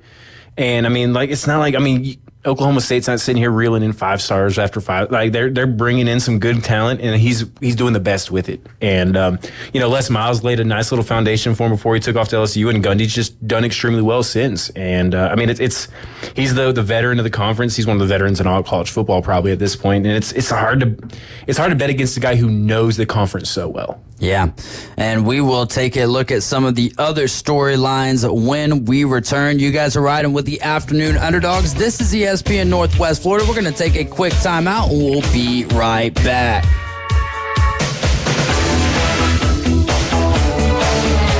ESPN Northwest Florida. The Atlanta Braves play here. Tonight, we're staying up past our bedtime. We have liftoff. A 3-run home run by Kelnick. It's the Atlanta Braves at the Arizona Diamondbacks. We'll bring you all the action from Chase Field in Phoenix. Coverage coming up at 7:25, first pitch at 8:40. Right here on your exclusive home for the Atlanta Braves on the Gulf Coast. ESPN Northwest Florida. Good evening. This is Joanna with your weather forecast from ESPN Northwest Florida on this Tuesday. A chance of thunderstorms and partly cloudy tonight with a wind at 13 miles per hour coming out of the southwest and a low of 83. Tomorrow morning, look for likely thunderstorms and light rain with a temperature near 86. The afternoon and evening, a high around 87 and likely thunderstorms and mostly sunshine. This weather forecast is brought to you by Ellis Agency Insurance. Thank you for keeping that dial on ESPN Northwest Florida. Rely on it. With over 65 years of combined experience, Instant Replay Sports Cards is happy to help you take your collection to the next level. They carry all the new hobby boxes, signed memorabilia, and supplies. New and vintage cards in Pokemon. They sell and trade cards and are always looking to buy. They're an authorized source for Topps, Panini, Upper Deck, and Leaf cards. Instant Replay Sports Cards is open 7 days a week at 752 West 23rd Street, down from Academy Sports. It can always be reached at InstantReplaySportsCards.com. Are you tired of hearing 2 weeks when you call to get your boat worked on? Hey folks, it's Chris Kramer with Kramer Marine and Outdoor, and we'll get you in and back out on the water as quick as possible. We're a full-line Yamaha outboard dealer and Suzuki outboard dealer, and we have master-trained certified mechanics on site. So if it's just an annual service, electronics install, trolling motor install, or all the way up to a full repower, we can take care of you. So stop by and see us in the corner of Frankfurt and 23rd next to Bill Kramer GM, or call us at 850-851-0453. He doesn't live paycheck to paycheck. He lives transaction to transaction. I need about $350. David Hayes is part of the Afternoon Underdogs on ESPN Northwest Florida. 4 new teams headed into the Big 12 this year: Arizona, Arizona State, Colorado, and Utah. Utah going into their new league as the favorite. So, man, Big 12 kind of all over the map, just like the ACC and the Big 12. The only conference that's kind of close to being demographically correct is the SEC at this point. They're about the only one who doesn't need to change their name. Every other conference at this point might as well just jump onto the bandwagon like the Big 12's trying to do and become the all-state Big 12 or whatever. Yeah, no, it's so weird. Like 16 is like a normal conference now. Yeah. I mean, that's the small side because the ACC's at 16, Big 12, and the SEC are all at 16. Isn't that, the Big 10's at 18. I think the ACC, is the ACC at 19? Or no, or did they? Because they only added 3 teams. They have 15 then. Is it 15? Because they added Cal, Stanford, and SMU. SMU, so yeah. Maybe at 15 instead of 16. Still absolutely wild, though, all of this. Like I said, nothing screams Atlantic Coast like Cal's. Do you know how many miles Cal's traveling in their road games? I saw that it was like 5,400. 24,000 miles. Oh, okay. Yeah, which is like the circumference of the Earth, essentially. Maybe I did the math and like they were averaging like 5,000 a trip or something. Golly, dude, that is just, it's asinine, honestly, to ask these student athletes to travel this much while still trying to keep up with their scholastics. The school signed up for it, yo. Yeah, that's true. I mean, and then you don't have to go to that school. You can go to a different school. That's fair. Don't know what to tell you. I kind of appreciate the no nonsense. Like, I don't feel bad for you at all because you signed up for it. Like, although if you're a senior at Cal, you didn't really sign up. Yeah, you did sign up. This is true. I mean, you could have portal anything but an incoming freshman. You did. Portal. You can always move. Oh no man. penalty. What do you was mean? a penalty, then there'd be something wrong there. Kyle Alburn says, what do you mean nothing says Atlantic like Stanford and Cal? There you go. I mean, Atlantic Coast. I mean, if all the water's connected, I guess technically they are on the Atlantic, you know, very extended Atlantic coast, but man. Wow, man. That'll be interesting to keep up with the ACC. Johnny Yankee Seed says, I guess he'll take us to the SEC here, even though we're trying to stay focused on the Big 12. How do you feel about Jackson Dart? I think he's going to end up being a top 3 SEC quarterback this year. I mean, I think Carson Beck, Quinn Ewers, Jackson Dart. Yeah, or Milroe Dart, or it could be Dart, whoever. What about Brady over there with Missouri, man? Missouri, I feel like, is one of those values for the SEC at plus 1750 on Hard Rock. They're not bad. Where it's like, man, you might get some good action there. I can't believe that Missouri's got enough athletes to win enough games in the season. I know they've got a light schedule and then go in and beat a Georgia or a Texas or a Bama. Yeah. They'd have to beat Bama twice if they played Bama or a Georgia. I think they're a great story, and I think they'll be a good team. It's just hard for me to see that. But no, I love Jackson Dart as a player. I think we've seen what Lane Kiffin has done with quarterbacks for 20-some years now since he was at Southern Cal with Matt Leinart. I think he was still with Matt Leinart at that point. But, I mean, he's a great play caller. Lane Kiffin's shortfalls as a head coach sometimes can be game management. It can be recruiting the trenches. It can be keeping his mouth shut at times. But at the end of the day, the guy knows quarterbacks. The guy knows offense. And I think he's going to put up some great numbers. They've got a lot of great returning talent. They've got a lot of talent coming in the portal. And Ole Miss, I believe, has a fairly nice schedule. I mean, I know they played Georgia in the house. They don't get Bama this year. I'm sure they get one of Texas. I bet they're excited about that. And they get one of Texas or Oklahoma just because I think, you know, it feels like everybody, you have to almost play one of those guys. Actually, if you're Lane Kiffin, how do you feel about that? Like the first year where Bama doesn't have Nick Saban, would you rather? I think he's kind of a little pissed because, like, kind of that point he wants to beat Bama at that point, but I don't think he'd care as much about beating Bama now that Nick Saban's gone. Yeah, I mean, I know he was there for a little bit, but I don't think he cares. Like, but I mean, they get LSU, Oklahoma, and Georgia as their top 3 games probably, which is manageable. Yeah. I mean, you know, even if you want to count Georgia's, outside of that, they could easily be like an 11-1 or 10-2 going into championship game weekend, maybe not having to play the SC title game, and maybe one of those teams that's sitting there at 8 or 9 with their spot almost kind of locked in and not having to play another game. Yeah, that's a great take there. BYU Cincinnati, who this is their second year in the Big 12. Last year, BYU was 1-5 on the road. In their first year, Cincinnati and the Bearcats were 1-8 last year. Which team do you think has a better year in the Big 12, Cincinnati or BYU? And it's kind of easy to break those ones down as their schedules are right next to each other. Yeah, that's super nice. It's very convenient. I'm going to say BYU. BYU is typically one of those teams that they're typically a little bit better than what people expect because they've got a lot more mature players. They got a lot of Mormon guys out there who go on these, you know, mission trips and come back. So now they're playing like 20 and 21 versus 18, 19. They're typically a pretty sound football team. Playing in Utah does help, you know, because that elevation difference does affect teams, you know. So I think that helps them a little bit. They don't even play each other this year, do they? And they have the same. No, they do. BYU Utah. Oh no, BYU Cincinnati. Sorry. Yeah. No, it doesn't look like it. You know, Cincinnati's got Satterfield as their second-year head coach going into there, and he wasn't exactly loved at Louisville. He hasn't done a whole lot since leaving App State.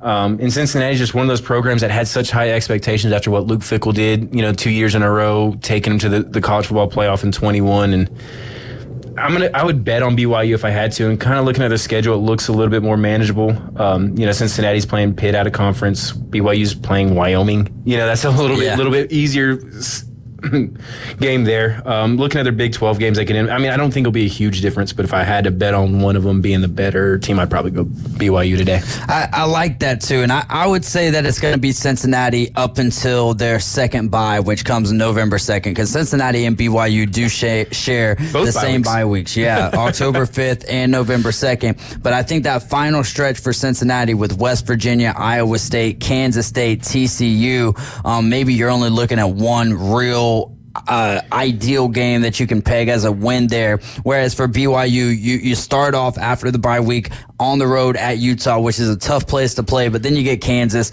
Arizona State, and Houston. So if it's anywhere close in those last 4 games, I do believe that BYU will separate themselves right there. And that BYU-Utah game is a rivalry game, in-state rivalry there. So, even though Utah kind of is the prohibitive favorite, it's one of those, watch out, BYU, may be able to, weird things happen in rivalry games. And the one thing I will say is that Cincinnati does not have Oklahoma State on their schedule. So I think that any team, what's the running back's name over there for Ollie Gordon? Yeah. Ollie Gordon, who just had the DUI, but that's not going to affect his playing time at all. So there is that. And I just think that Oklahoma State is bringing back a large chunk of starters. So to have them not on your schedule is a check mark there for Cincinnati. Yeah, I think first, kind of going through their schedules, Kansas State, Oklahoma State, and Utah, for me personally, are going to kind of carry a lot of weight as far as wins and losses. I think all 3 of those teams end up 9-3 or better. Mm-hmm. If not knowing exactly if they all play each other right offhand. And when West Virginia's kind of like Texas Tech from last year, they're getting a lot of hype as far as a team that could be more of a surprise Big 12 contender, maybe a team that, kind of comes out of nowhere for a lot of people. But Texas Tech didn't really take advantage of that last year, and I kind of have to see West Virginia do it to believe it. But I wouldn't mind seeing West Virginia be relevant again. Those Pat White days were fun. The Steve Slayton, the Noel Devine. They had some fun teams back in the Rich Rodriguez, man. The whole reason I wanted him to come to Bama was all really because of Pat White. That 70 points they put on Clemson in the Orange Bowl. There's some fun times in West Virginia back in the day. So they're kind of one of those surprise sleeper teams coming out of the Big 12. Rich Rodriguez isn't coaching anywhere, but man, he was a little bit ahead of his time with the way that he ran his offense. Yeah, no, and that was part of the reason why they were as successful as they were. It was a spread offense in a I formation era, and we saw that with a lot of guys like Chip Kelly. Kind of had a similar thing. Urban Meyer, to an extent, was kind of one of those guys. You just saw these guys who were just a little bit ahead of the curve, and were they too far? Not too far. Would they be more successful in a day like today, where so many more teams are kind of accustomed to that? The players are more accustomed to it and things like that. Who knows? But that Rich Rod era, and who knows what would happen if Rich Rod had gone to Bama? That'd been crazy. Probably nowhere near the success that Nick Saban ended up having over there. Pretty safe bet. That was probably like a 3-year and done, and then Bama's back searching for, or maybe they go back to year by year coaches, and some of them not even making it to coach their first game and all of that good stuff. And my childhood probably looks even more dreary. Well, not only that, but it completely reshaped the SEC. Reshaped college football as an extent, to an extent as a whole, and it's man. Kirby Smart, does Georgia have their national title? Because Kirby Smart more than likely doesn't go to Bama as a defensive coordinator, and then does he go to Georgia? Which I figure that Kirby Smart, no matter where he was going to go to get his kind of start, if you will, was going to find his way to Georgia, being an alum there. I 100% agree. Kirby Smart and Georgia's offensive coordinator Mike Bobo were on the same team at least 1 year in the 90s, and apparently there was a very heated discussion on who would become the head coach of Georgia first, way back then, because both their dads were high school Georgia coaches, so they kind of grew up in the life and both dreamed of being coaches after their play. So I think Kirby would have ended up there. Would he be as successful as he is now? Obviously, that Nick Saban influence from not even just on the field, off the field, the organization, the way the process, right, the whole process. How much does he learn somewhere else? How much does whatever? That's a whole huge can of what if. It is, man. I'll also say this: if Kalen DeBoer doesn't work out at Bama, the next coach is going to be Dabo Swinney. You think so? Yeah, I do believe so. Oh my! If because I'm a Bama fan, I'd hate that. I can't see Dabo because of the transfer portal, or why? Well, partially. I think Dabo's one of the. I don't believe in Dabo as a head football coach. Okay. Despite, I know he's won 2 titles, played for a couple more. I would not want him at Georgia. I guess that's the simplest way I could put it. Well, it's not necessarily about wanting. It's just kind of that same Kirby Smart alum. You know what I mean? Yeah. What other alum of Alabama out there is really worth kind of looking at? So, and again, I'm hoping that we don't even have to visit that conversation because as far as recruiting has started out, it seems like Kalen DeBoer is going to be a good fit for this job. Jalen Milroe was talking about practice the other day, threw a 50-yard bomb or whatever in practice, and they were asking about, what's kind of the difference in Coach Saban led practice and Kalen DeBoer walks up to Jalen Milroe after throwing that pass and Jalen Milroe walks over to him and he's like, oh, what happened? Why didn't you run down the field and celebrate with your guy? And he's like, well, I was coming to you for the next play, coach. So they're kind of opening up things. But again, sometimes, yes, we're in a different era of college football, but sometimes that, hey, we're here for business and not, having fun and celebrate. And that's kind of what led to all of the success that Bama did have. So, but if Kalen DeBoer is going to succeed, he can't succeed trying to be Nick Saban. He's got to be Kalen DeBoer. And that, at the end of the day, and that was anybody who took over. And I think that's why, and I know we've kind of gotten derailed again, but I think that's why them going DeBoer over even a Dan Lanning, who I'm pretty high on as a head coach in his future, is because a guy like Dan Lanning is going to come in and try to be Nick Saban. Yeah. Because he came from that tree, he worked at Bama, he worked for Kirby.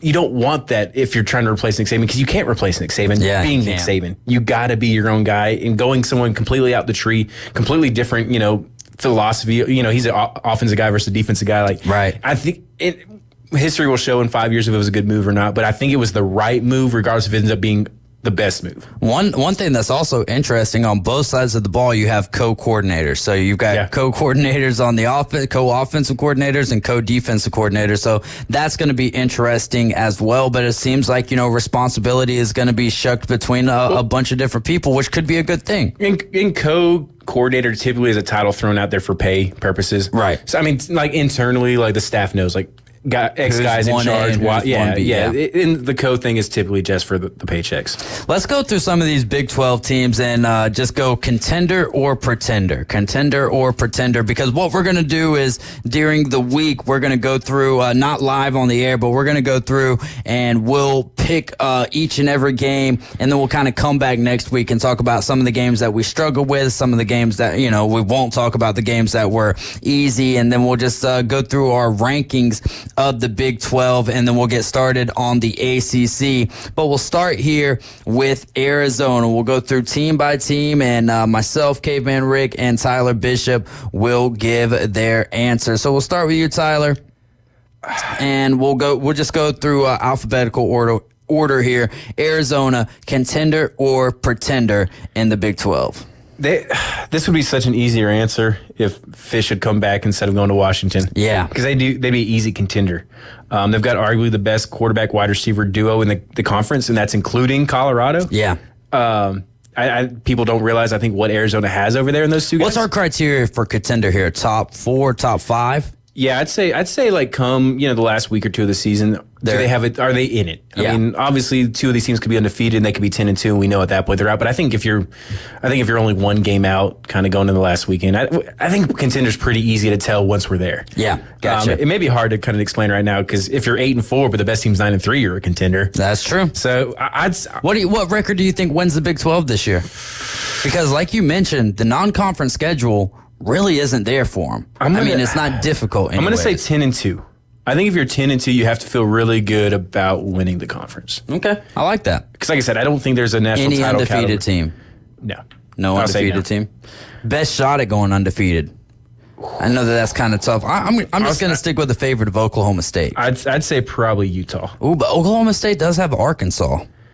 I'd say probably Utah. All right. Has the best chance, just because I think, kind of similar to what OK State has done, they've got an established coach, an established culture. They've got a lot of guys coming back, obviously different conferences. But I think what Utah's done the last couple of years shouldn't be ignored, even though they're transferring conferences. All right, contender. So I'm going to say Arizona's a contender. All right. What about you, Caveman Rick? Contender. I'm going to say pretender. So we'll go 2 contenders and 1 pretender. Arizona State, I'll start there. Pretender.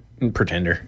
Same, pretender. All right. How about Baylor? Contender or pretender? I'm going to say pretender. I think I don't think they win more than 8 games, and I don't think that's going to be enough to have them in the race. Yeah, pretenders. I don't like Baylor. Why don't you like Baylor? There's a handful of reasons. All right. We'll dive into those another day. Well, did they not kick enough babies? Or did they do too much baby kicking? No, it goes back to... Art Browse? that kind of stuff. Yeah. Some of the elitism kind of attitudes that some of those people had back then. And yeah, exactly. Yeah. All right. BYU, I've got Baylor as pretender as well. And Dave Aranda more than likely searching for a new job after next year. BYU, I'm going to say pretender on this one. Pretender. I'm actually say they're contender. Ooh, I like that. Yes, sir. Jinx, you owe me a Pepsi. All right, let's go to Cincinnati, pretender or contender. Right State Chris says contender. What do you guys say? For Cincinnati? Yeah, Cincinnati. I'm going to disagree with Right State Chris with all due respect. Yeah, they're in the magical world of make-believe. I'm going with pretender as well. Colorado, so much hype, so much pressure. Contender or pretender for Colorado? I'm going to perpetually sell Colorado stock from now until the end of time. So, pretender. Yeah, they're pretenders, man. Come on, dude. I'm going to agree with you guys. As someone who bought into the hype train last year, I'm going to have a pretender buy them. In fact, we're halfway through the conference, and I haven't got a contender yet to this that sounds point. about right. Houston, pretender or contender? I love Willie Fritz. I think year one may be too quick of a turnaround, so I'll go pretender this year, but watch out for them next year. All right. Yeah, I'll say pretender on them as well. 3 Ps across the board, another pretender. Iowa State, do they bounce back? Could they be a contender this year? I've got them as pretender for this year, but a thorn in the side. Another year where they're like, oh, man, I can't believe Iowa State just pulled off that upset. Weirdly enough, I'm going to put them as a contender because, A, their 2 toughest games probably come the last 2 weeks, or the 2 toughest conference games come the last 2 weeks. They got to play Utah and K-State back to back. But outside of that, it wouldn't surprise me if they won enough Big 12 games to kind of be in the, okay, if this team loses and this team loses, Iowa State's in it. So I'm putting them as a contender.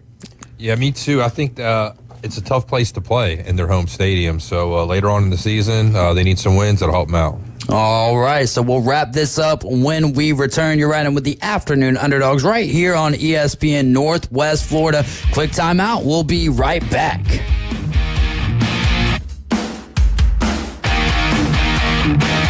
ESPN Northwest Florida, available on all your devices. Connected. Hear your favorite sports talk hosts. The Coach James Hale Show. You're listening to the Inside Drive live. The Afternoon Underdogs. And your favorite teams. Braves winning! We're live on the app. Tune in, Alexa, ESPNPC.com, Facebook, YouTube, and in your car at 101.9 and 104.3. Wherever you go, there we are. ESPN Northwest Florida. Love a great deal? This is the big one. The Big One sales event is going on now, and you can get 3.99% APR plus 90 days until you make your first payment on Camry's new elevated design. Make every drive count and get 2.99% on the stylish Corolla. Rule every adventure and get 2.99% on a new RAV4. Or enjoy the power and get 1.99% on the tough Tundra. Come see us for the big one at Panama City Toyota. Offer ends July 31st. Visit PanamaCityToyota.com for details. With over 65 years of combined experience, Instant Replay Sports Cards is happy to help you take your collection to the next level.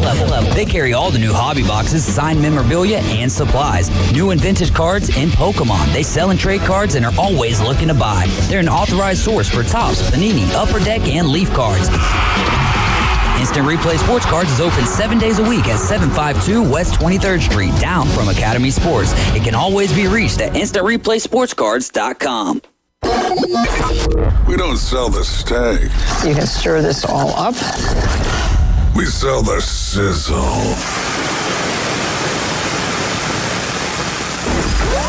Now back to the Afternoon Underdogs. Very spicy. ESPN Northwest Florida.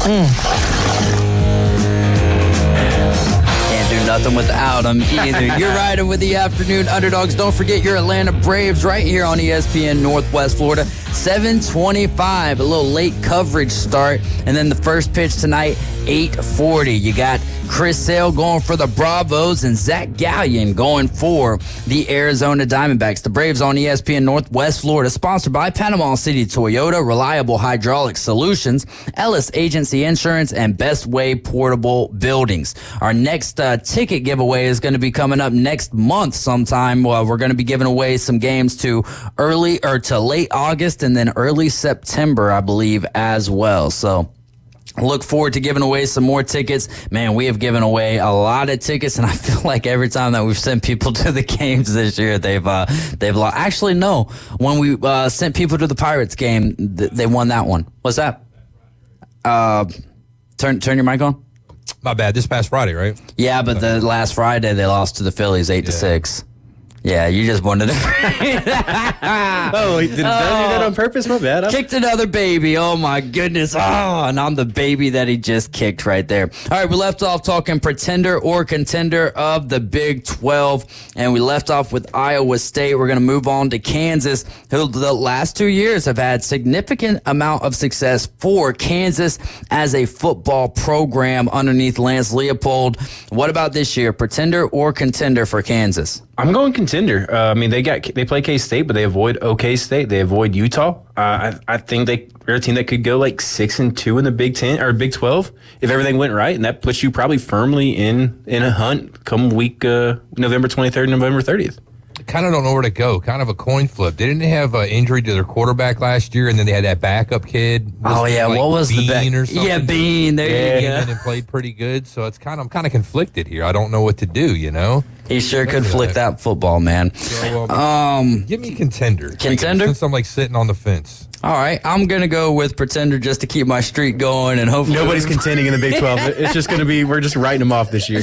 All right, we're going to go to the first contender that I've got for the Big 12, Kansas State, sophomore quarterback Avery Johnson. As you mentioned, they had enough confidence in Avery Johnson to let Will Howard transfer over to Ohio State. So I'm going to call Kansas State a contender. Contender, and Avery Johnson wins Big 12 Offensive Player of the Year. Pretender. Pretender. All right. Then we're going to move on to our back stretch here. I think we'll find a few more contenders here. Yeah, see, I know who my next three contenders are going to be. All right, Oklahoma State, another contender for me. Ollie Gordon, Doak Walker Award winner last year. I'm calling Oklahoma State a contender. Oklahoma State's either going to have a commanding lead or be almost out of it come the beginning of October because they play Utah, K-State back-to-back early in the season too.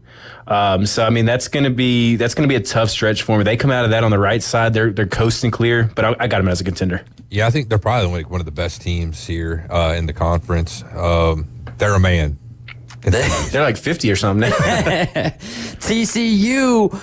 5-7 last year. That's coming off of an appearance in the national championship. Is TCU a pretender or a contender? I'm going to put a big P beside them as a pretender for 2024, which could hurt their recruiting class for 2025. Yeah, luckily, as long as the check's clear, I think the recruiting class will be all right.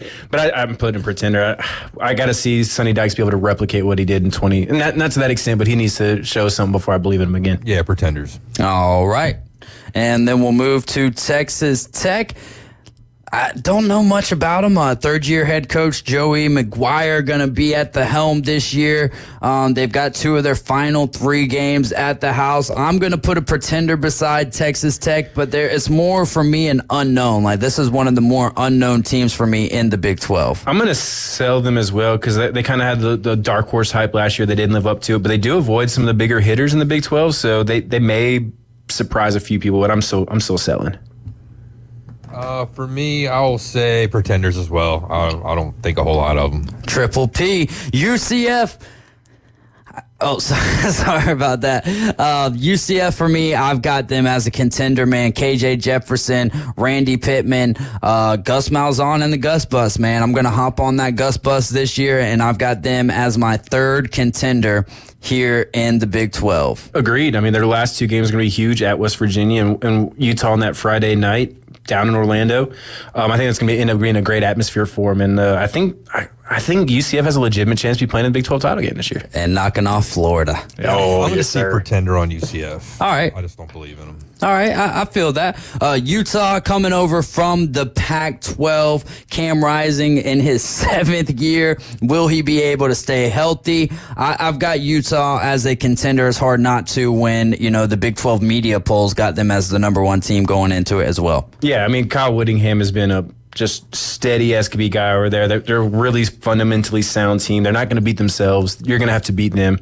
And they're going to play a style of football that's not super common in the Big 12. You know, we think of the Big 12 with the quarterbacks and the lack of defense, and kind of like the Pac-12, and Utah is the opposite of that, and it was successful in the Pac-12, and I think it's going to be successful here. Yeah, Bad Moon Rising. I have them as pretenders. Oh, pretender. All right. Let me scratch that out then. All right. 2 Okay, C's man, Rick, I like P it. there.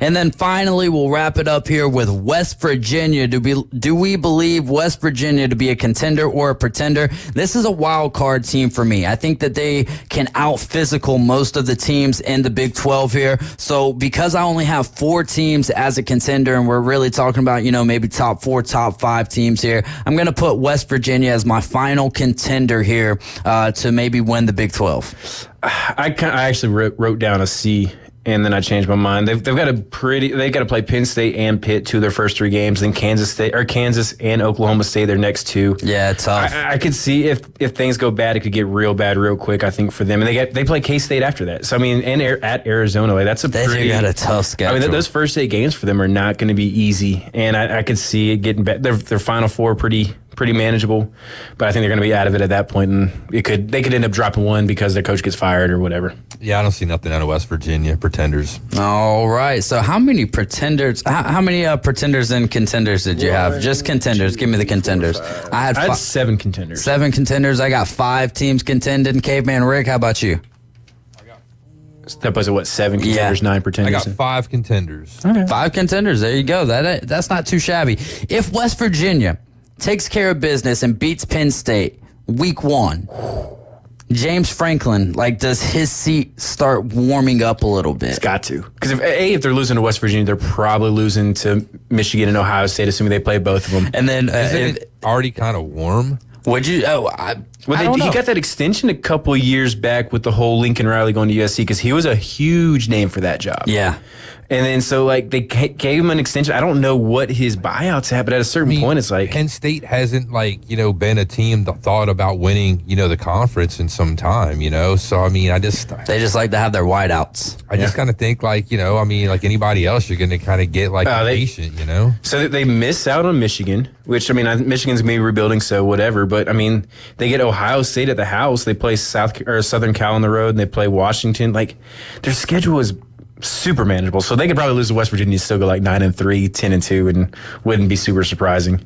There you go, man. So probably not. James Franklin seems to win just enough games to survive and get some new contracts occasionally, which, hey, God bless the man. Johnny Yankee Seed says it's Tuesday. The Giants are on Hard Knocks tonight, so I haven't. And receiver premieres tomorrow. Oh, receiver! I'm looking forward to that. Yeah. I'm looking forward to that. I haven't caught an episode. I haven't caught an episode of Hard Knocks to this point, so I'll have to try to catch up on that. Does look like the Dodgers have put Tyler Glasnow on the 15-day IL, so that is going to be something to watch. And then also the Texan Stadium, their roof has been damaged by Hurricane Beryl. So man, that'll we're not too far from the season. Hopefully they have enough time to get that fixed. If not, they're going to have to be finding somewhere else to play. Oh, without a dome, yo.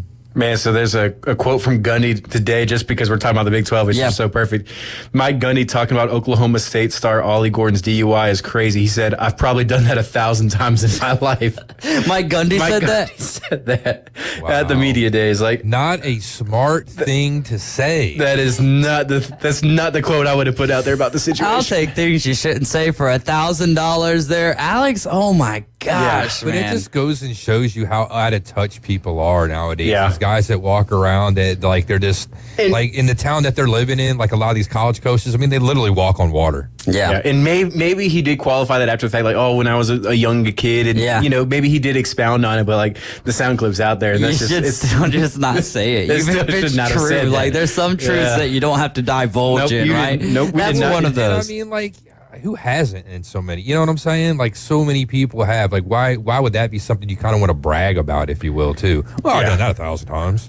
Especially to national media. Yeah. There's one thing if you're but then again, if the rest of your kids at that point at Oklahoma State are hearing this. Yeah. So it's hey, well, you know what? Ollie Gordon got away with it. Coach, hey, man, you did 1,000 times. This is only my second time, Coach. What's up, man? I still got 998 to go. To catch up to you, buddy. Yeah, that was, man. man.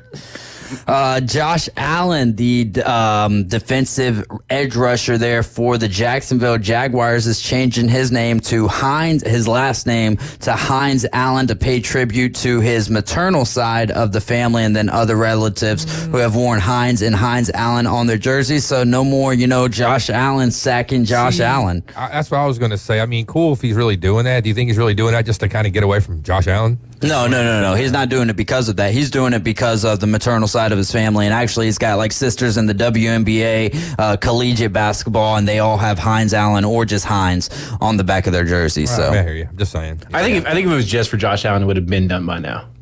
Yeah. Really? Yeah.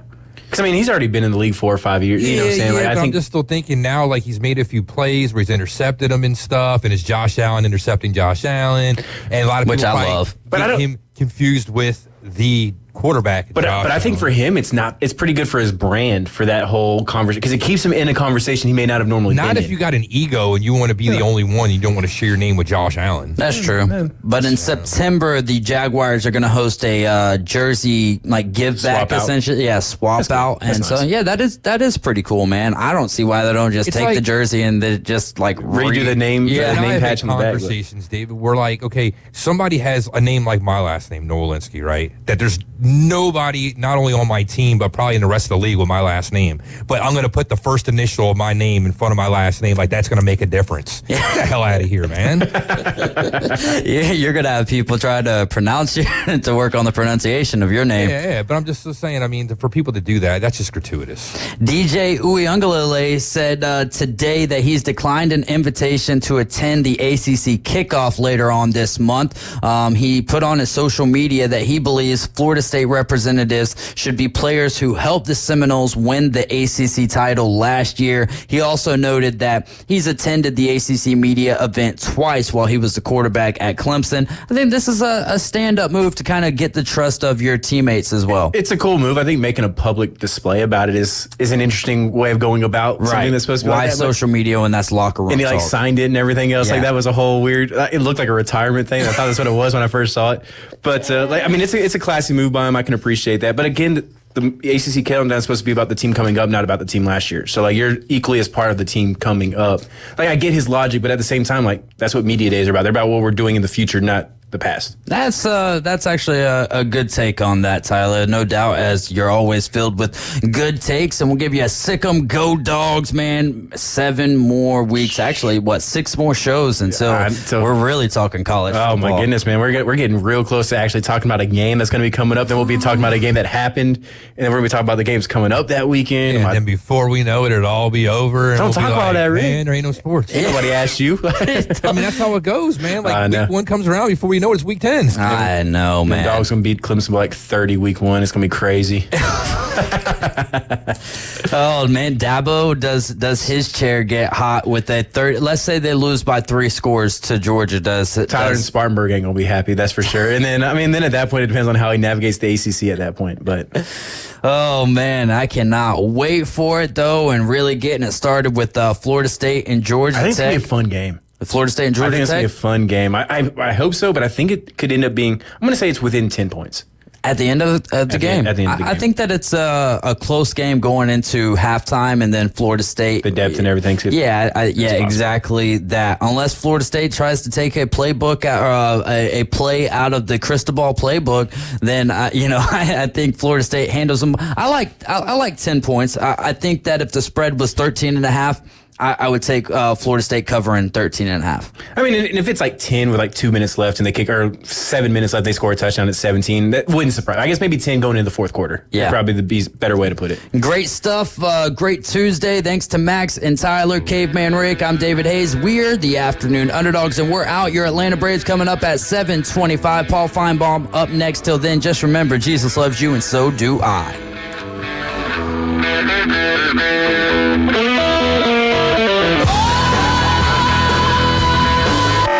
America's team plays here. And a rocket to right field. This thing is into orbit. The Atlanta Braves on ESPN Northwest Florida. Acuna, Ozzie, and Austin Riley lead the Braves' high-powered offense. Swung on, belted.